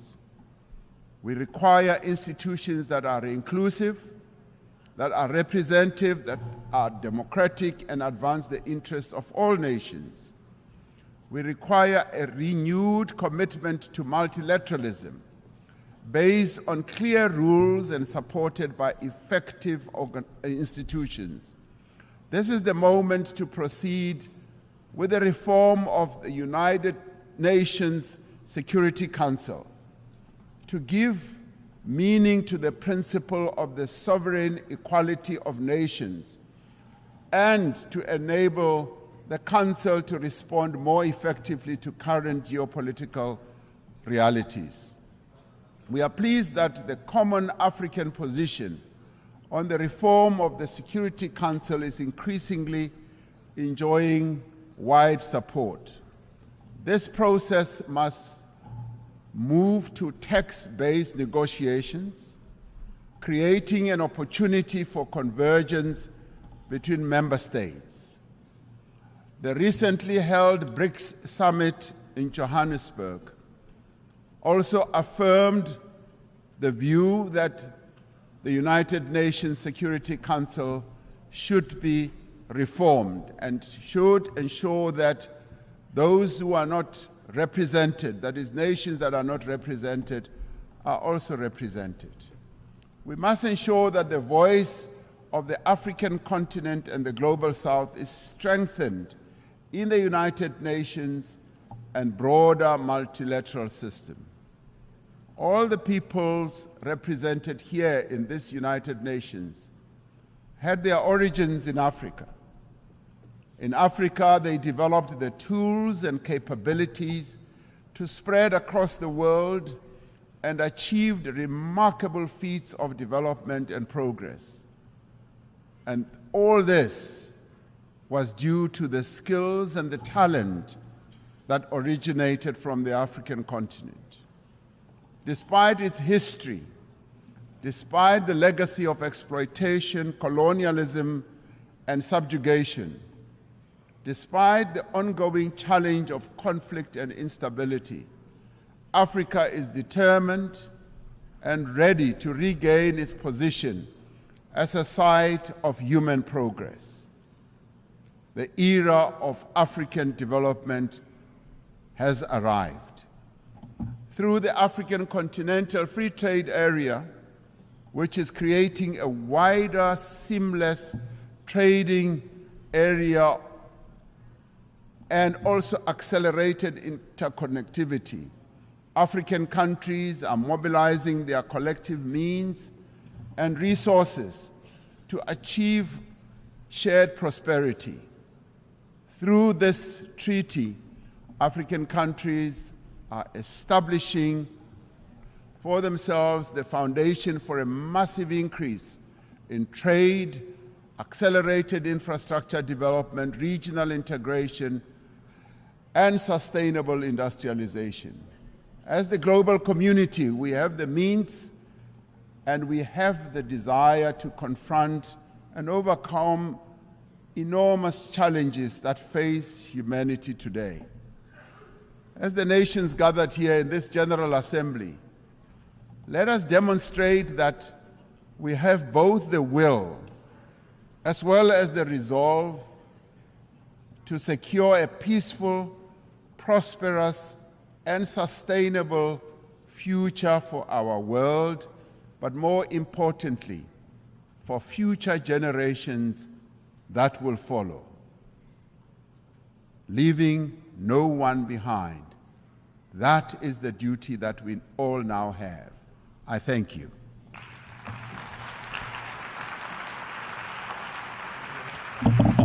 I wish to thank the President of the Republic of South Africa for the statement just made, and I request protocol to escort His Excellency.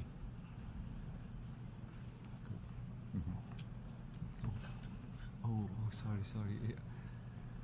The Assembly will hear an address by His Excellency Serdar Bir Dima Mahamadov, President of Turkmenistan. I request protocol to escort His Excellency. On behalf of the General Assembly, I have the honor to welcome His Excellency Serdar Berdi Mohamedov, President of Turkmenistan, and to invite him to address the Assembly.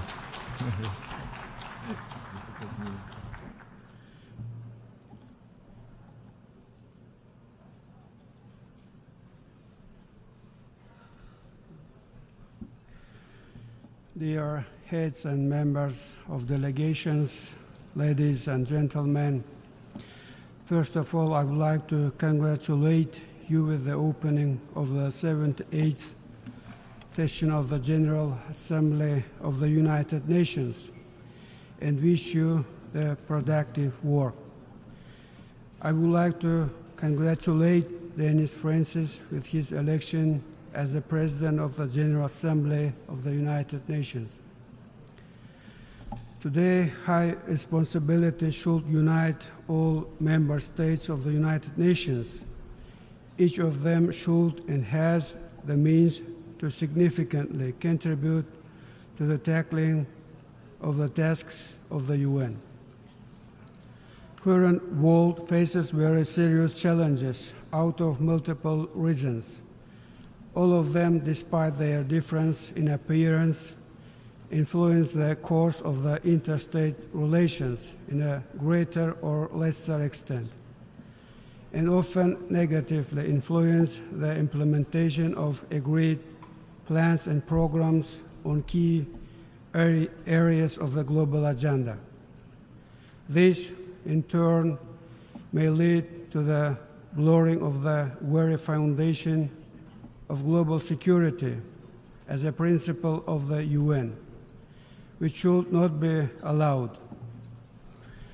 Out of this, Turkmenistan over several years firmly and persistently upholds the principle of unity, of security, and its integrity.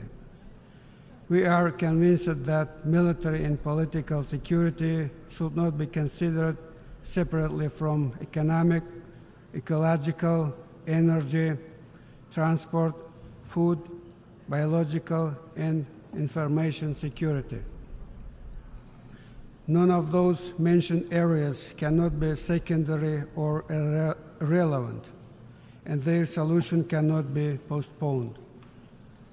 I think that the main challenge of the UN is to provide the integral approach to the security challenge, mobilize the current experience, competence, ideas, and initiatives of the member states in a constructive manner, and step back from the short-term gains and advantages to attain truly crucial goals which will provide lasting peace, security, and development in the long term. This could only be achieved collectively and with UN in the main role.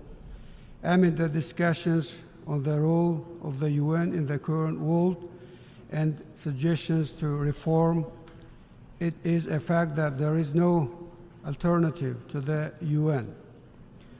From the day of its development, UN stands as the only universal and legitimate organization responsible for peacekeeping and providing global and comprehensive security and stable modern structure of the interstate relations. This is the principal position of Turkmenistan.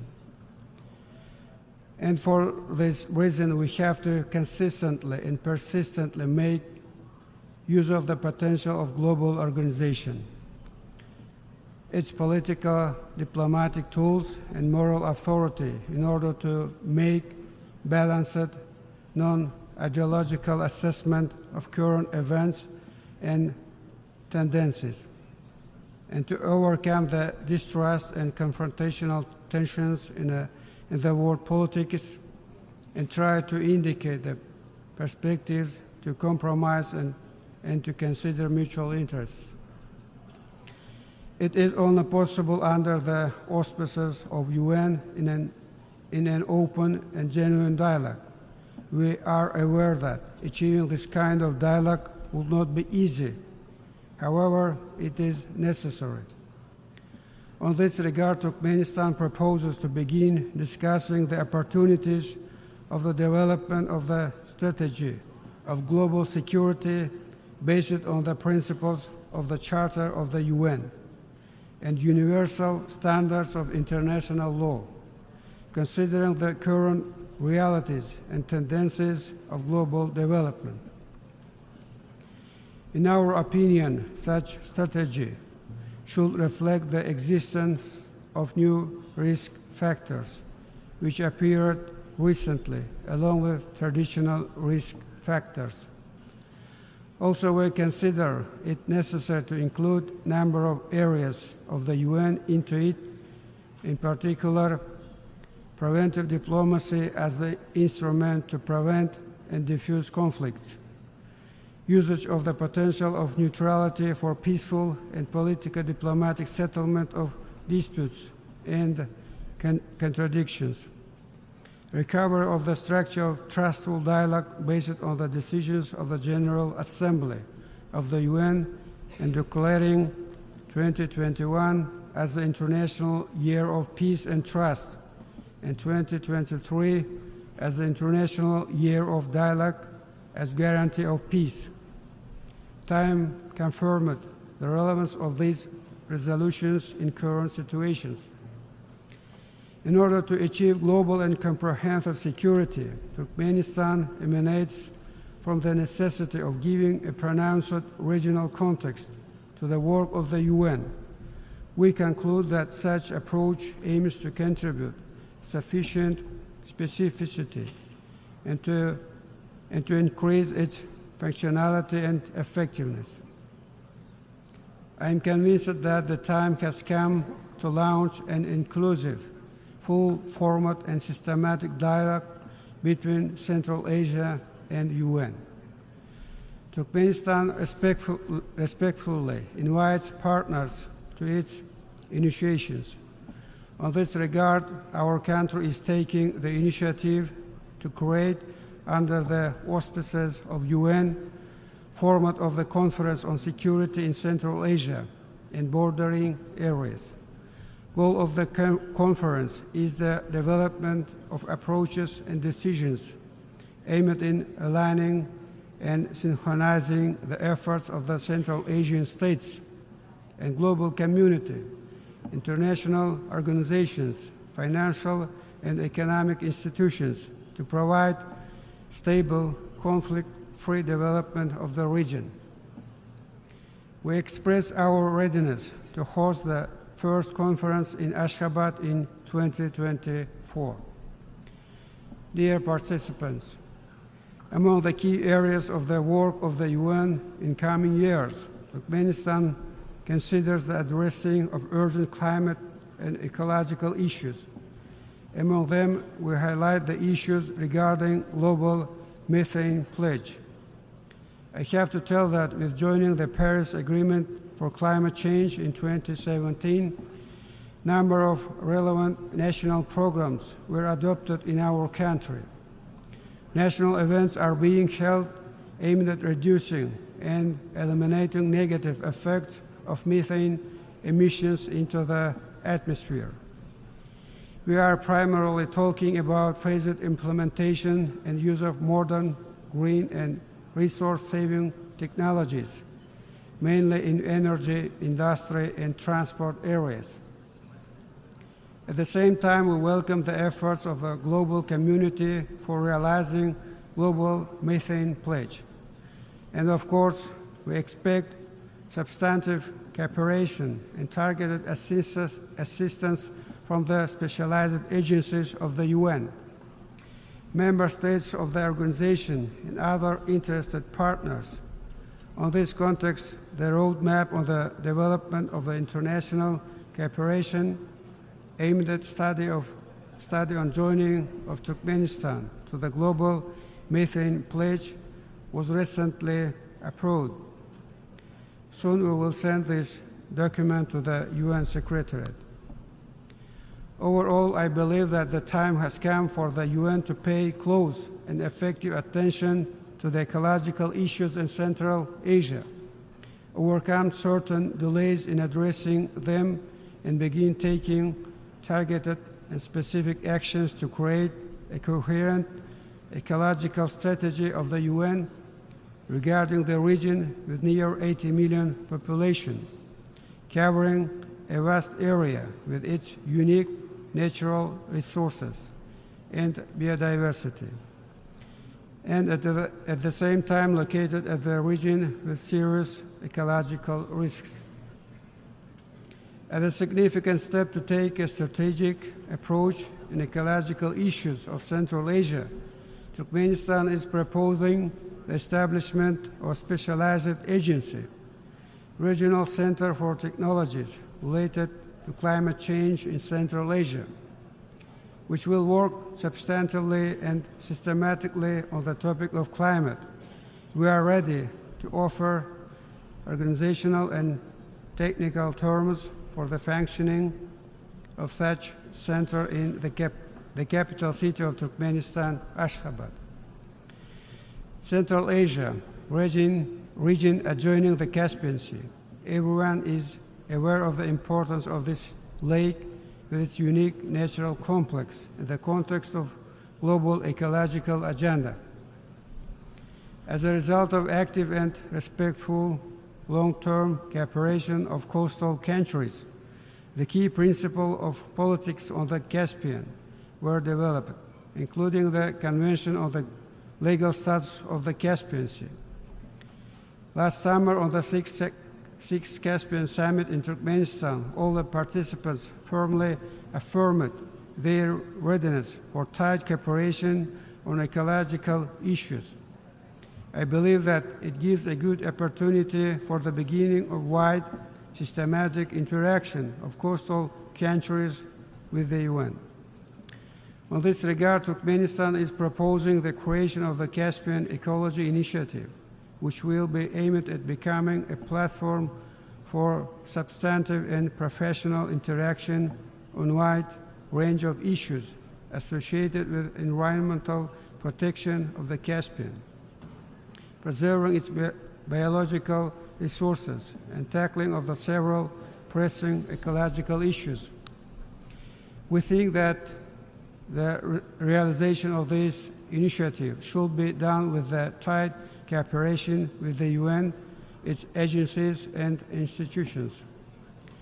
Dear participants, as a responsible member state of the UN, Turkmenistan clearly formulates and implements its own approaches and actions by defining the priorities which will make a tangible contribution and serve for the benefit of global goals, facilitating their early achievement.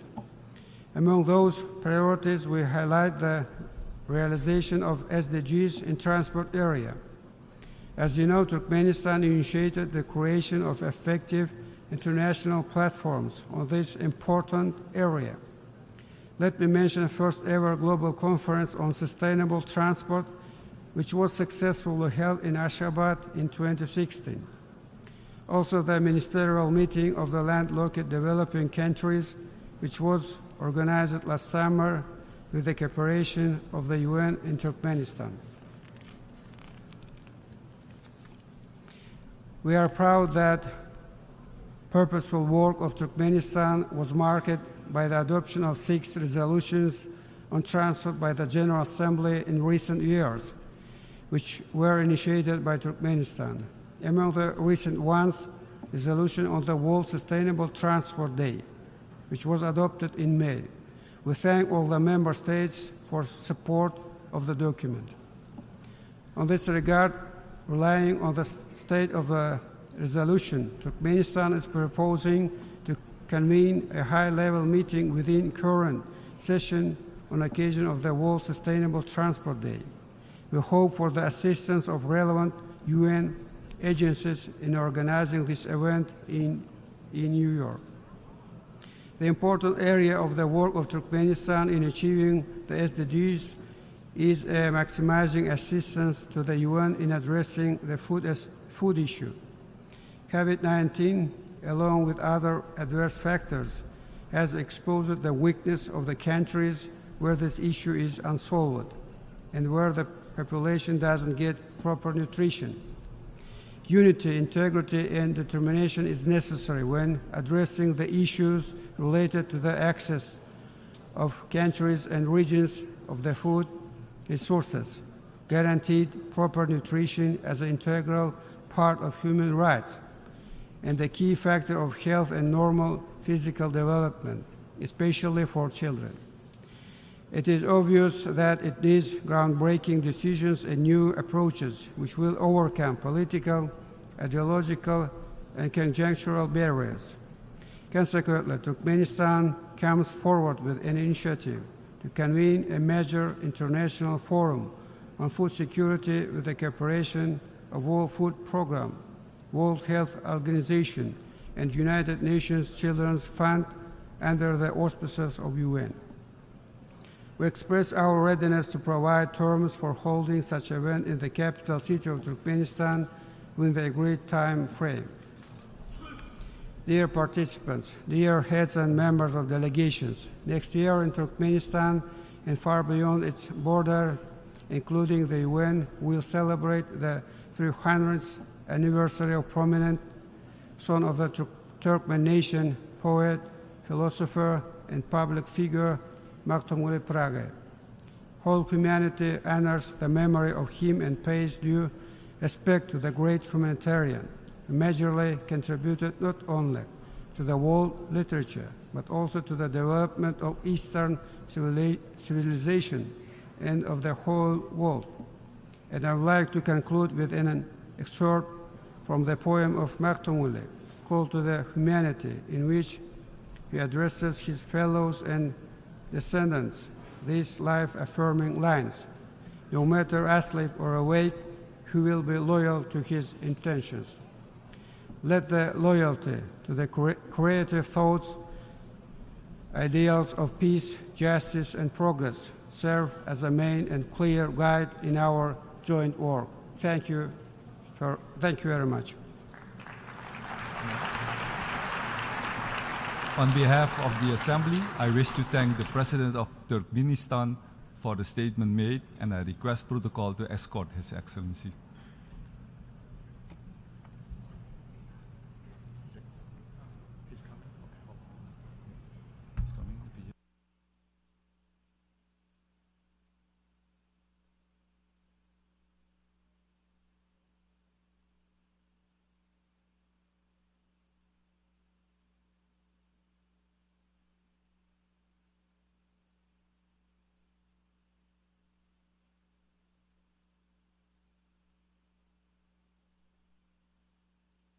Assembly will hear an address by His Excellency Volodymyr Zelensky, President of Ukraine.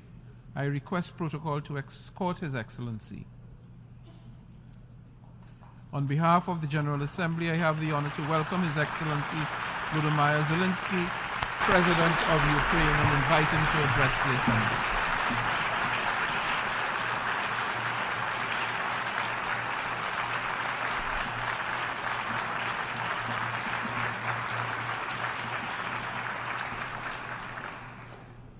Thank you very much.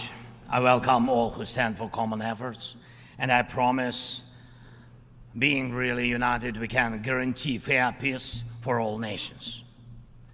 What's more, unity can prevent wars. Ladies and gentlemen, Mr. Secretary General, Mr. President, fellow leaders, this call saw many wars, but not as active defender against the aggressions. In many cases, the fear of war, the final war, was the loudest here, the war after which no one would gather in the General Assembly Hall again. The Third World War was seen as a nuclear war, a conflict between states on the highway to nukes. Other wars seemed less scary compared to a threat of the so-called great powers firing their nuclear stockpiles. So the 20th century taught the world to restrain from the use of the weapons of mass destruction, not to deploy, not to proliferate, not to threaten with, and not to test, but to promote a complete nuclear disarmament. Frankly, this is a good strategy, but it should not be the only strategy to protect the world from the final war. Ukraine gave up its third largest nuclear arsenal. The world then decided Russia should become a keeper of such power.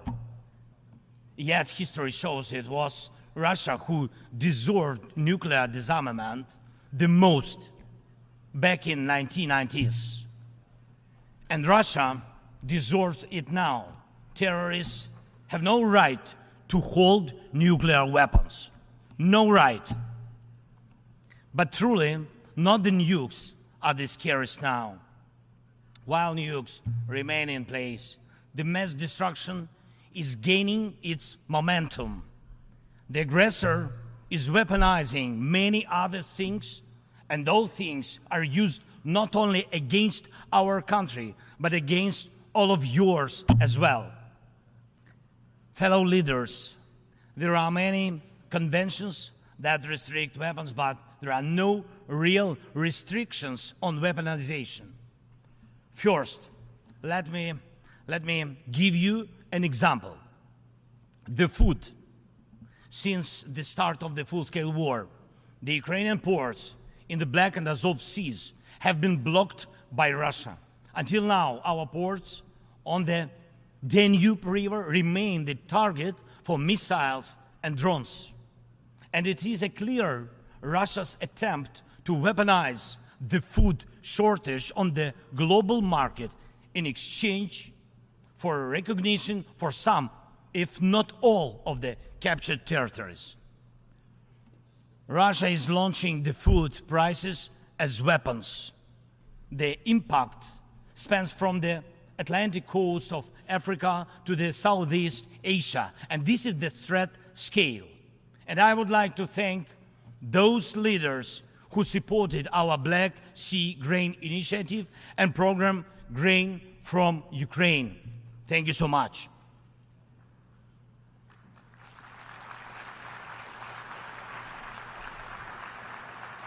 United, we made weapons turn back into food again.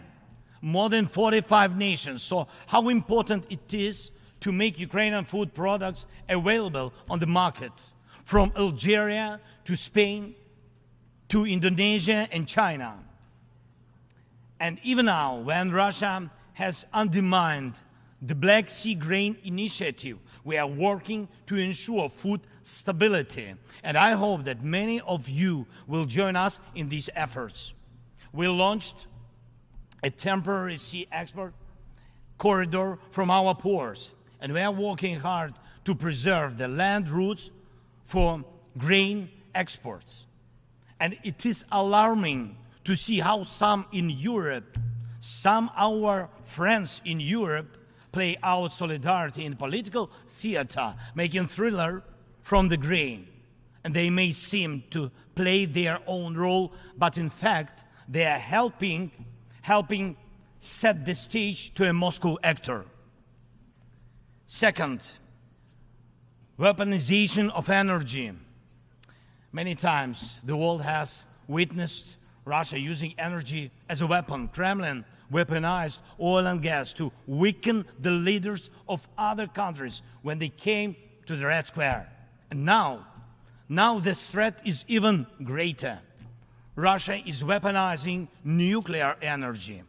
Not only it is spreading its unreliable nuclear power plant construction technologies, but it is also turning other countries' power plants into real dirty bombs. Look, please, what Russia did to our Zaporizhia power plant. Shelled it, occupied it, and now blackmails others with radiation leaks. Is there any sense to reduce nuclear weapons when Russia is weaponizing nuclear power plants? Scary question. The global security architecture offers no response or protection against such a treacherous radiation threat, and there is no accountability for radiation blackmailers so far. The third example is children. Children. Unfortunately, various terrorist groups abduct children to put pressure on their families and societies. But never before the mass kidnapping and deportation would become a part of the government policy. Not until now.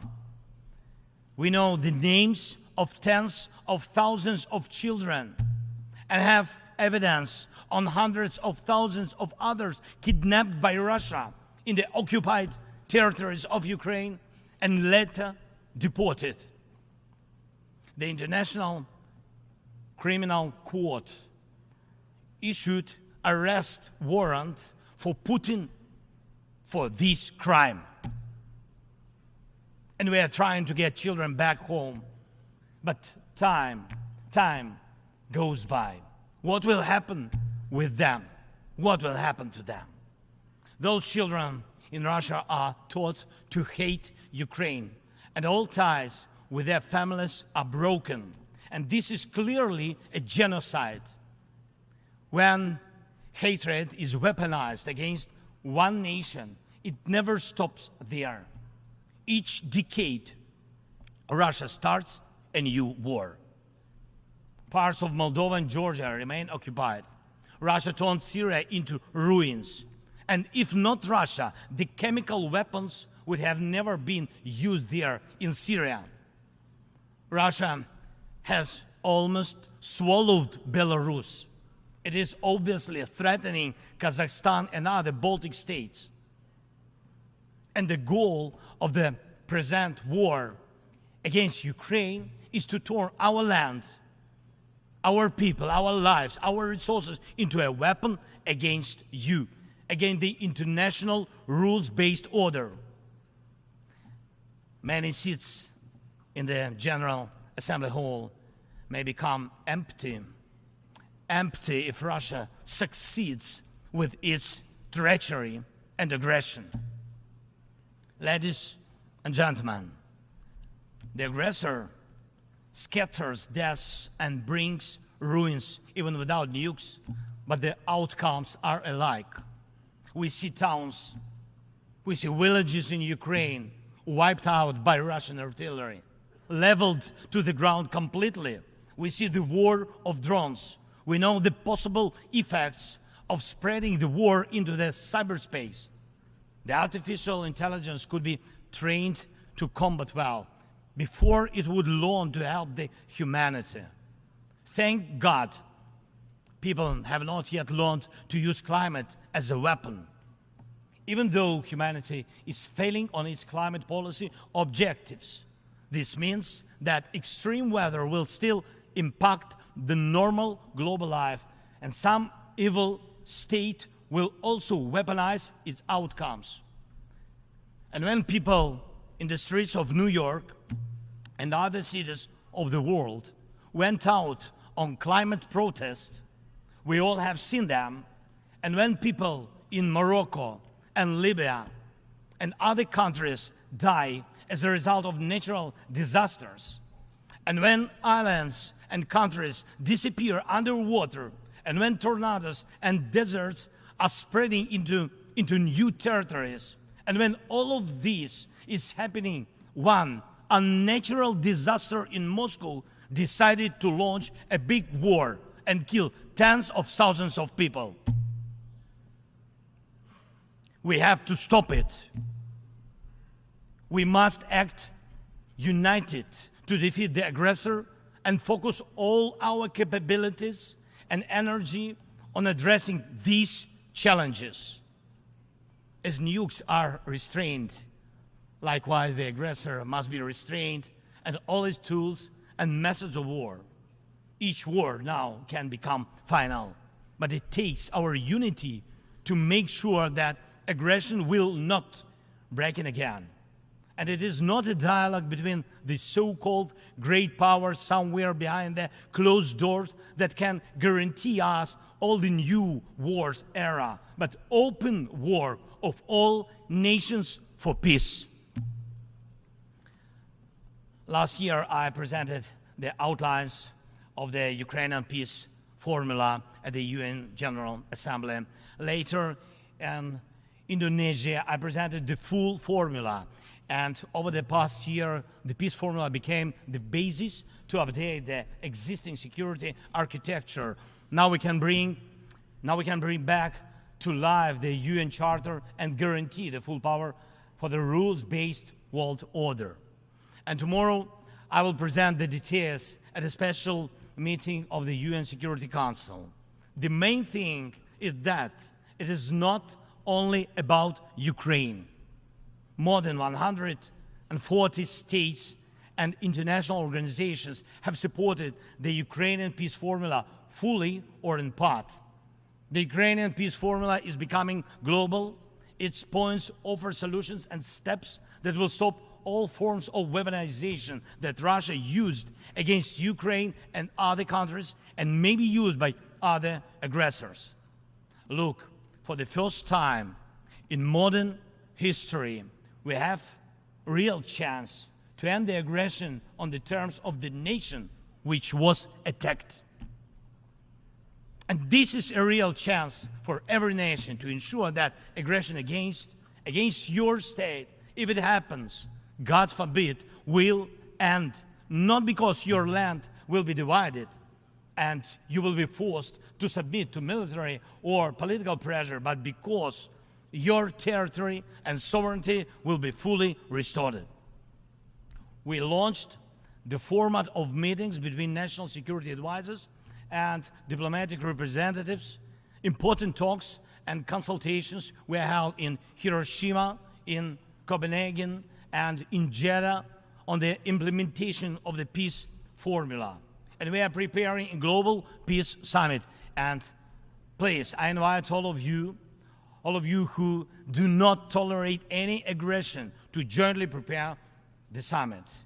And I am aware of the attempts to make some shady dealings behind the scenes. Evil cannot be trusted.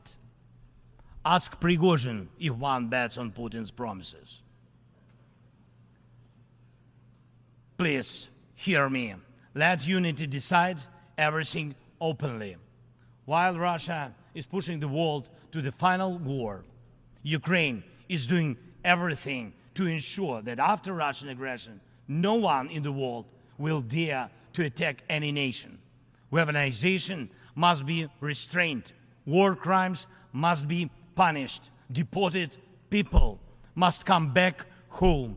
And the occupier must return to their own land. We must be united to make it, and we will do it. Slava Ukraini!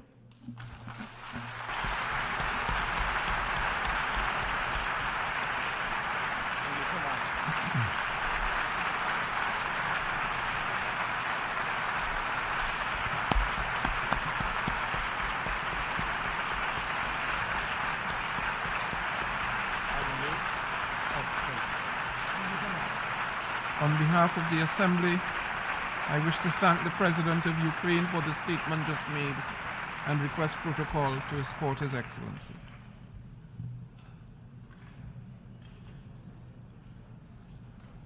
The Assembly will hear an address by His Excellency Alejandro Giammattei Fella, President of the Republic of Guatemala.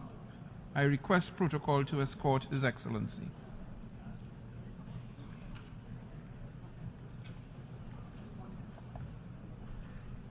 On behalf of the General Assembly, I have the honor to welcome His Excellency Alejandro Giammattei Fella, President of the Republic of Guatemala, and to invite him to address the Assembly.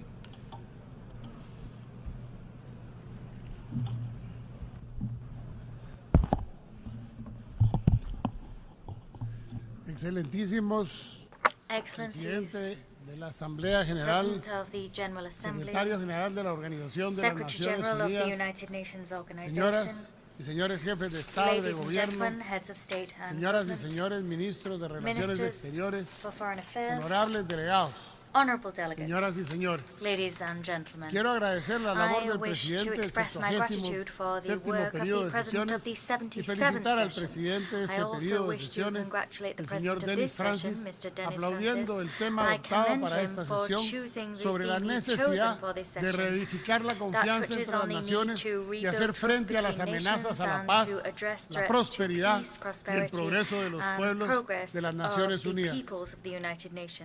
Nos enfrentamos hoy a un momento sin precedentes. Desde hace más de un año y medio hemos observado con horror la guerra iniciada por la Federación Rusa en contra de Ucrania, la cual infringe los principios más elementales sobre los que se basó el orden internacional después de la Segunda Guerra Mundial.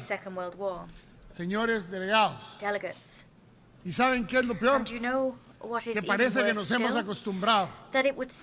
Nos hemos acostumbrado a las flagrantes violaciones a los derechos humanos en Ucrania, a la guerra, a la muerte, y peor aún, en lugar de enfrentar eso, nos hemos acostumbrado a voltear a ver a otro lado ante una triste y cruda realidad que pretendemos ignorar. Eso nos ha conducido a la desconfianza entre los seres humanos, a la desigualdad entre las naciones, al no respeto a los acuerdos de paz, y bajo esta realidad, la prosperidad y el progreso del ser humano son imposibles. Hoy, aquí, delante de ustedes, declaro que esta organización no es la más activa. Tenemos inseguridad alimentaria, muertes por guerra, grandes migraciones, entre otros múltiples problemas. Por eso hay que hacerla funcionar. Debemos trabajar entre todos.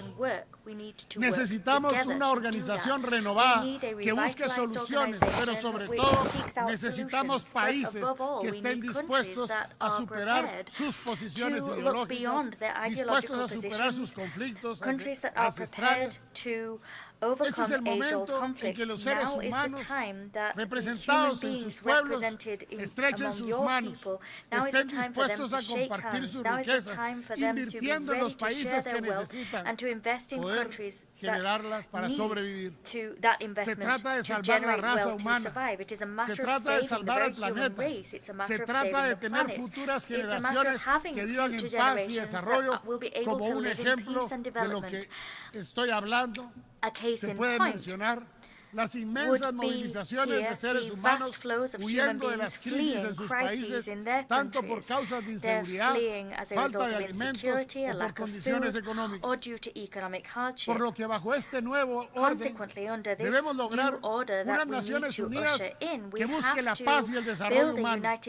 Se debe exigir el respeto al derecho internacional, el respeto a la solución de las diferencias de manera pacífica, al respeto a la autodeterminación de los pueblos. Para que esto se logre, cada país debe levantar su voz. Cada país debe decir basta. Y hoy mi país se une al clamor para decir basta. Mi país se suma al llamado mundial para el inmediato retiro de las fuerzas rusas, respetando la integridad territorial y la unidad nacional de Ucrania dentro de sus fronteras internacionalmente reconocidas. Slava Ukraini.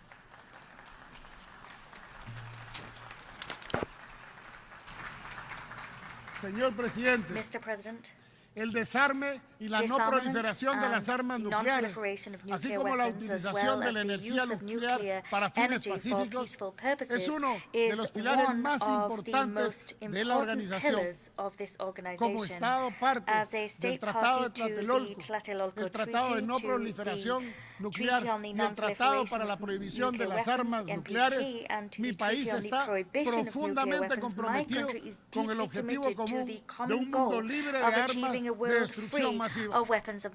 Imagínense ustedes la catástrofe que sería para el mundo si la agresión ilegal y no provocada de la Federación Rusa destruyese la central de generación nuclear de Zaporizhzhia, la más grande central nuclear de Europa, que está en peligro, su integridad y funcionamiento, y que puede ocasionar un desastre de proporciones inconmensurables. Es por eso que reitero la posición de Guatemala como un país respetuoso de la no proliferación de las armas nucleares, y exijo a todos los países poseedores de armas nucleares, incluidos los 5 miembros permanentes del Consejo que maneja la paz y la seguridad de esta organización, que se sienten y con franqueza logren el desarme nuclear total del mundo. Señor presidente, Mr. President, Señor Presidente, Guatemala contribuye al mantenimiento de la seguridad internacional a través de su participación activa en las operaciones de mantenimiento de la paz. Como país promotor de la paz, Guatemala se ha comprometido con las Naciones Unidas para desplegar oficiales guatemaltecos que nos posicionan como el cuarto contribuyente de tropas más importante de las Américas. Señor Presidente, reiteramos nuestro firme compromiso y solidaridad para el desarrollo y prosperidad del pueblo haitiano, que está en riesgo por una crisis multidimensional de carácter político, seguridad interna, falta de desarrollo y la crisis humanitaria que atraviesa. Como comunidad internacional debemos reaccionar y atender las catástrofes antes de que sean aún más lamentables. Es por ello que si esta organización decide una nueva misión de paz a ser desplegada en el territorio haitiano, pueden contar con la participación de Guatemala, con el entrenamiento y capacitación de las fuerzas de Haití en tanto la misión de paz esté presente en dicho país.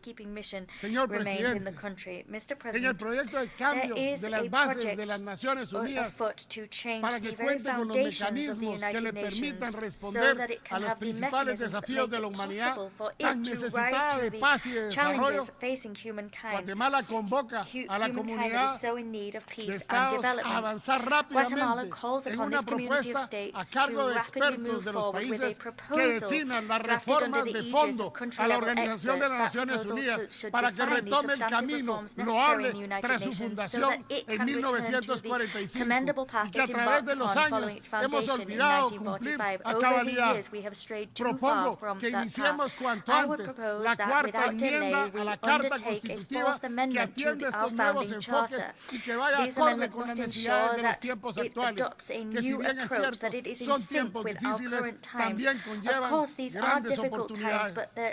En esta enmienda debe asegurarse que el reconocimiento a la igualdad soberana de los Estados es una realidad, que la resolución de los conflictos entre países por la vía pacífica sea una obligación, que la energía nuclear sea usada únicamente con fines pacíficos. Pero quizás la más importante de todas es que los miembros de las Naciones Unidas no excluyan a nadie, como dice nuestro libro sagrado Popol Vuh, de una de las naciones de una de las civilizaciones más grandes del mundo, la civilización maya, que nadie se quede atrás. It states, no one must stay behind, everyone must rise up. Today I wish to say to you that I am the leader of a founding nation of the United Nations. As such, I recognize that the transformation of this body will prompt a radical shift in multilateralism. That new multilateralism must recognize the importance of inclusion and the universality of this organization. How can it be that in the midst of the 21st century, this organization keeps a country like Taiwan outside its doors? That country is one which contributes to science, high technology, healthcare, development, and many other fields. But what's most significant is that we have kept the Taiwanese citizens from having a voice that represented in this organization. Guatemala exhorts the United Nations to use any and all means necessary to guarantee international peace and security on the Taiwan Strait. Moreover, we condemn the constant and ever-increasing military maneuvers seen in the waters and airspace around Taiwan. These maneuvers imperil security in the region and affect international transport and trade. Mr. President, 4 years ago, I took office as the President of the Republic of Guatemala, and over that time, I have heard great speeches made. I have seen great treaties signed and great commitments made to halt climate change. I want to say to you all today that the world is in a worse state than it was 4 years ago, because more than speeches, commitments and treaties, what the world needs is action. The region that suffers most the ravages of climate change is the Caribbean and the Central American region. And that is true, despite the fact that we produce an infinitesimal percentage of global greenhouse gases. And in spite of that fact, we are the ones that suffer the most damage year on year. Our resources are being depleted, and we must get into debt to rebuild countries which next year are simply damaged once more. This prompts us to take out loans from international sources, which are only too happy to grant them. But these are organizations which live off immorally high interest rates. However, the reports issued by United Nations rapporteurs talk about the scant development of our peoples. They point it out to us and they criticize us. But who is pointing the finger at those who, following their industrialization and as a result of their paltry commitment to tackling the effects of climate change and greenhouse gases, cause the death of human beings throughout the world? There are countries that neither accept UN agreements on climate change nor pay their contributions to the climate budget. These nations, neither do these nations take responsibility for the toxic pollution of their industries, and far less for the destruction that these industries cause. Is that fair? Mr. President, the serious threat posed by the consumption of drugs, particularly synthetic drugs, must be a source of grave concern to the international community. These drugs represent an invisible enemy that is affecting health, and that is also undermining governance and hampering development in various countries. This organization must alter the way in which it broaches this issue. As part of this shift, countries must understand that transnational crime must be fought transnationally, because it is a fact that the major consuming countries are those who are the chief culprits of money laundering. They launder the money that is made from drugs, and that means that this fight is a global responsibility. We have to put an end to this scourge. The fight against drug trafficking, including against synthetic drugs, must be a joint one and a coordinated one. Information as part of this fight must flow in accordance with applicable domestic and international legislation. It is necessary to implement effective strategies to tackle the criminal organizations responsible for the deaths of hundreds of thousands of people every year. A world free of drugs will not be achieved without a world committed to fighting against them. Mr. President, Guatemala is unstintingly committed to promoting food security and to fulfilling the zero hunger goal, which is part of Agenda 2030 for Sustainable Development. In this spirit, we have increased our budget for feeding our citizens, and we have strengthened our school feeding law. The goal of that law is to guarantee the feeding of girls, boys, and teenagers of school age in a sustainable fashion, and the ultimate goal of that action is to guarantee that these groups have a dignified, healthy, and active life. I am proud to inform you that in 2022, these efforts benefited 2.6 million students in public education establishments. Guatemala also notes with alarm that there has been the suspension of the Black Sea Grain Initiative. We underscore at this juncture the risks that non-renewal poses for food security across the world. It hampers humanitarian operations which themselves contribute to alleviating hunger at a global level, and its non-renewal destabilizes food prices. We condemn the use of hunger as a weapon of war. Doing that is a violation of human rights and of international humanitarian law. We call for reason to prevail. We call for cooperation, and we call upon all to avoid a further worsening of the global food situation. Mr. President, a topic which seemed to not be particularly important, but which should have been treated as pivotal within a revitalized organization, is cultural heritage, because the mosaic of cultural diversity of our world is under threat. That threat is particularly acute in times of war. We must strengthen and safeguard the evidence of our past. Having that evidence is vital to understand our present and to build our future. future. In Guatemala, we worked arduously to implement the principle of caring for our heritage and to display our heritage and our millennia-old cultural richness to the world. It was deeply satisfactory and a source of great pride to see our celebration of Holy Week declared as an intangible heritage of humanity. Moreover, I wish to share with you that yesterday the archaeological park Takal was declared a global heritage of humankind, and that is considered to be the first city in which the Mayan civilization was born. As an old refrain goes, he who knows not his past does not have a safe future guaranteed. Mr. President, Guatemala has long distinguished itself as a country calling for the respect of the peaceful coexistence and the coexistence of international law and the respect of sovereignty as two principles. We've demonstrated that with deeds, and it's been demonstrated that we can settle differences via international justice bodies. And that's the case with our territorial, maritime and land dispute with Belize. Both countries are committed to resolving that peacefully and respectively in line with any decision made by the ICJ. Dear friends, the goodwill between parties has been shown clearly between Belize and Guatemala, and that's an example of how you can peacefully resolve a dispute via international justice. And that pathway stands in stark contrast to international war brought about by the foolishness of human beings. Mr. President, Guatemala recognizes that one of the gravest and most alarming threats to life and freedom in our times is human trafficking. That is not only a despicable practice which violates human rights, but it's a real crime against humanity, one which violates the most fundamental values that we cling to as a community of nations. The trafficking in persons is a crime linked to slavery, bearing in mind that trafficking involves the buying and selling of human beings that should be able to live in freedom as part of a fundamental right to life.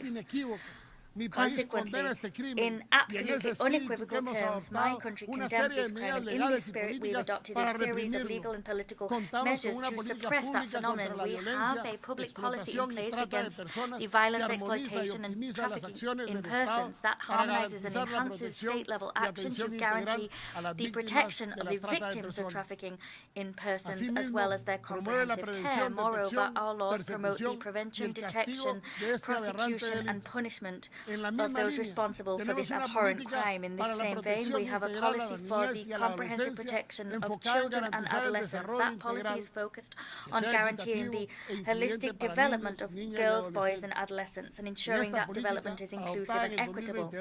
That policy was adopted in 2022 and it now is an umbrella for 90 programs within the executive that aim to ensure development for the human beings from cradle to grave. Through these various initiatives, Guatemala is seeking to distinguish itself as a leader in the fight against trafficking in persons. We have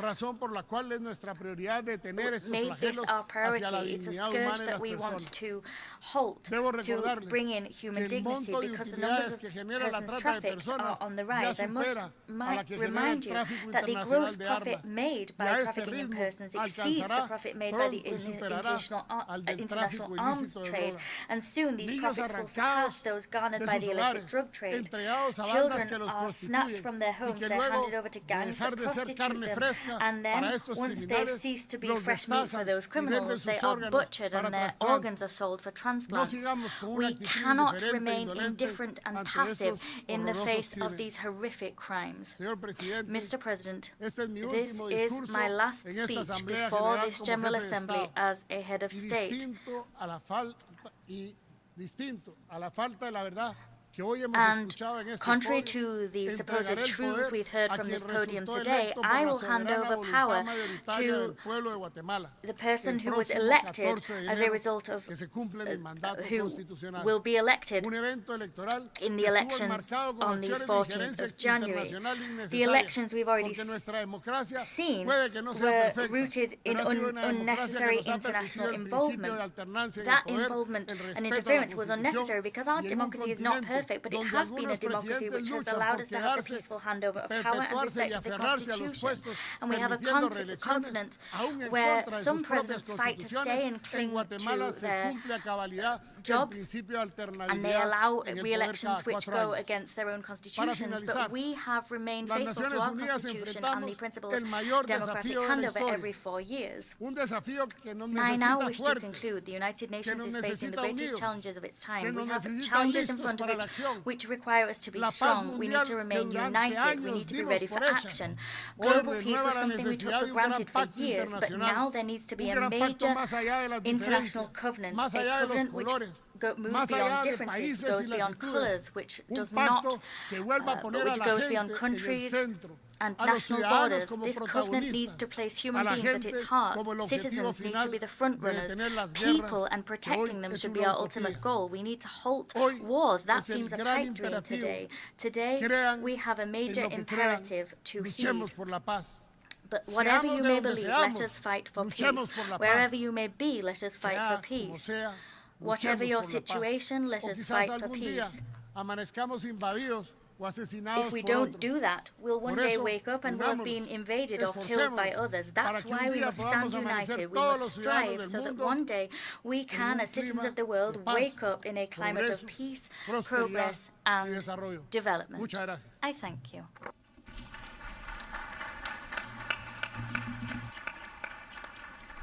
A nombre de la Asamblea, On behalf of the Assembly, I thank the President of the Republic of Guatemala for the address just delivered, and I request protocol to escort His Excellency.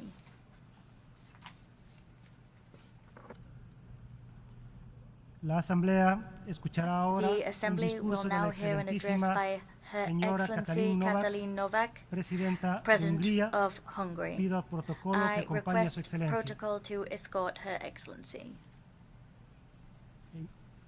On behalf of the General Assembly, I have the honor to welcome Her Excellency Katalin Novak, President of Hungary, and I invite her to address the Assembly.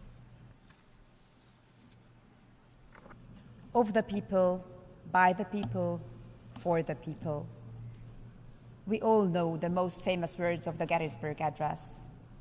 However, fewer people know that Abraham Lincoln borrowed these words from one of the greatest Hungarians, Lajos Kossuth, the leader of our 1848 War of Independence, who was born on this very day, the 19th of September. Dear President, Excellencies, ladies and gentlemen, all for the people and all by the people. Nothing about the people without the people. This is the main purpose of the sovereign Hungarian state and the guarantee of our freedom. The Hungarian people want peace and security. We have 1,000 years of turbulent history in the heart of Europe, in the droughty Carpathian Basin, with wars, oppression and occupation, revolutions and wars of independence. We know the feeling of vulnerability. We know what it is like to live divided and what suffering wars cause. We know how precious freedom is and how painful it is to be deprived of it. I myself was born during the decades of Soviet oppression, when my country was not free. A childhood spent in a softening communist dictatorship left indelible marks on my generation. The rejection of any kind of oppression has become an instinct in us. That is why we condemn clearly and unequivocally the violation of international law, the attack on another state, the Russian aggression against Ukraine, which has caused immense suffering and destruction and has destroyed the peaceful life of Europe. We are for the victims and against further escalation. This is why we are providing humanitarian aid to Ukraine and to all those fleeing the war. We help beyond our size and strength. This is why we emphasize that there are 150,000 Hungarians living in Ukraine, in Transcarpathia, who share every hardship and struggle, sacrifice and success.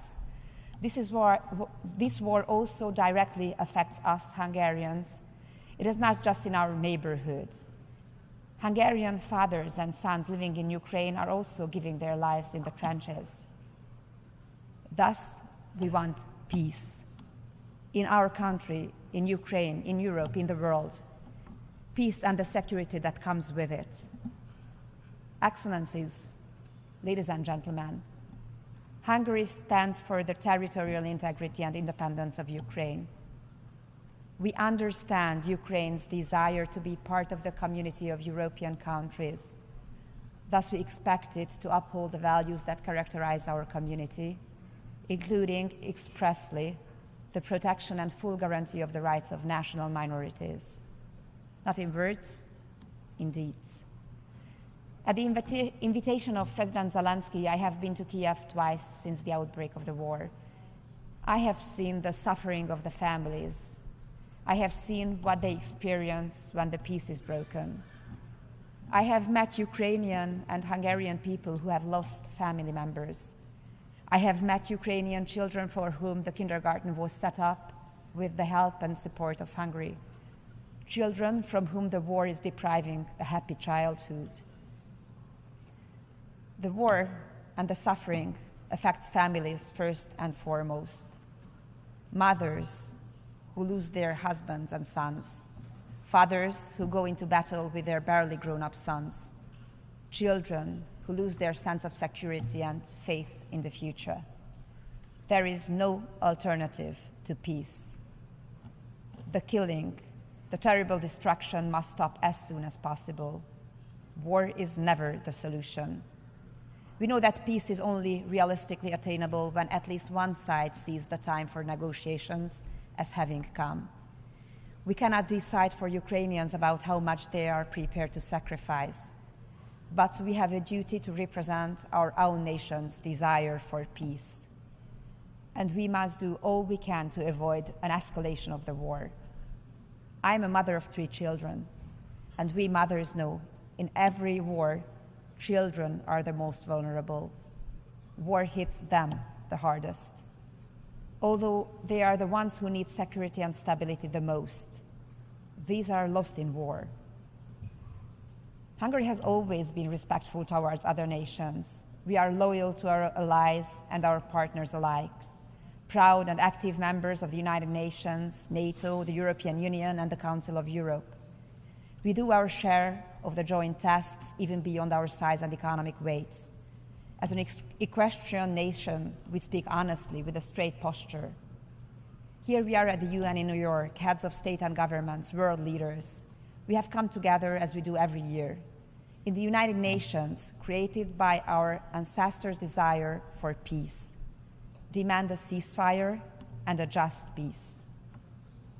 Excellencies, ladies and gentlemen, of the people, by the people, for the people, I would also like to take this opportunity to send a message to the world from young Hungarians. I have asked our youth delegates, the youth delegate of Hungary to the United Nations, Csenge Offenbacher, who is here with us today, to help us articulate the message of Hungarian youth. This is the sentence they gave me. Today, we need solidarity with each other more than ever. So young people feel that we must look out for each other, that we must not let go the hands of others reaching out towards us.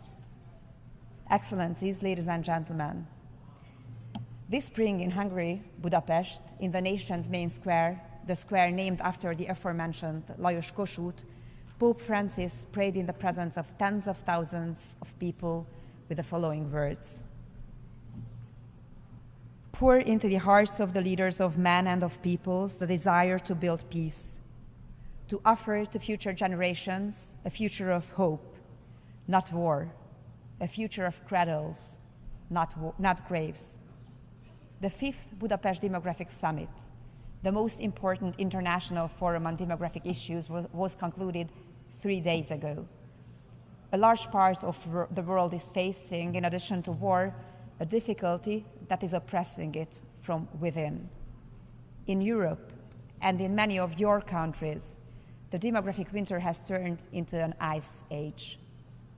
Public leaders, thinkers, demographers, and the representatives of family organizations and professional workshops from 60 countries and 5 continents sought answers on how to protect and strengthen families and how to overcome our demographic difficulties. If we do not address this issue, it will have an immeasurable impact on our economies, societies, and security in the near future. Elon Musk may be right when he says that demographic decline is a more serious problem than the climate crisis. Little attention is paid to the real and irreversible change of the world. If there is no child, there is no future. What is the point of looking after the earth if we don't have children and grandchildren to pass it on to? If childlessness becomes widespread, if fewer children continue to be born each year than the number of those who pass away in our countries, our beloved world that we believe to be secure will be shattered. We Hungarians see the solution to the demographic crisis in strengthening and supporting families. Our aim is for everyone to have a full and happy family life and to have all the children that young couples want. Hungary was the first country in the world to put the strengthening of families and the tackling of the demographic crisis into the focal point. We have built a broad family support system. In the European Union, we are the ones who spend the most on family support. This has not destroyed the Hungarian economy. On the contrary, strengthening families is positive in economic terms. We protect parental freedom. We strongly believe that the right to raise children does not belong to the state, nor to NGOs, nor to the media or the knowledge industry, but to parents. Anyone who has a child is ready to fight at any time to ensure that their child can live in peace and freedom. Families pass on their values from generation to generation in the face of every difficulty, every historic trauma, every challenge. The message of the Demographic Summit of Budapest, our capital city, which is 150 years old this year, is clear. Pro-family forces stand up for their values and interests. Even at a time when anti-family and anti-child ideologies are on an unprecedented offensive. In fact, especially then. We recognize that family is the key to security. A strong, united, and healthy family is a guarantee of security. Thank you for listening. A nombre de la Asamblea, agradezco a la presidenta de Hungría la declaración que acaba de formular. Thank you to Hungary for that statement, and I now ask protocol to please accompany His Excellency. Her Excellency. La Asamblea escuchará ahora The Assembly will now hear an address by His Excellency Alain Berset, President of the Swiss Confederation. I request protocol to escort His Excellency. En nombre de la Asamblea General, on behalf of the General Assembly, it is my honor to welcome His Excellency Alain Berset, President of the Swiss Confederation, and I invite him to address the Assembly. Monsieur le Président de l'Assemblée Générale, Monsieur le Secrétaire Général des Mr. Nations Unies, President Mesdames of the et General Messieurs, Assembly, Mr. Excellences, Secretary General of the United Nations, ladies and gentlemen, Excellencies, we are in a period marked by a succession of crises, by an increasing number of major conflicts in a world full of tension. The challenges that we're confronted with are significant, very significant, and I do think, however, that our mindset and our attitude in terms of tackling them are unwavering. Are we ready to do everything that we possibly can to try to improve the situation? Well, we need to do so in order to combat together various crises, the climate crisis, wars, social conflicts, growing inequalities, and also the weakening of democratic institutions and the ongoing erosion of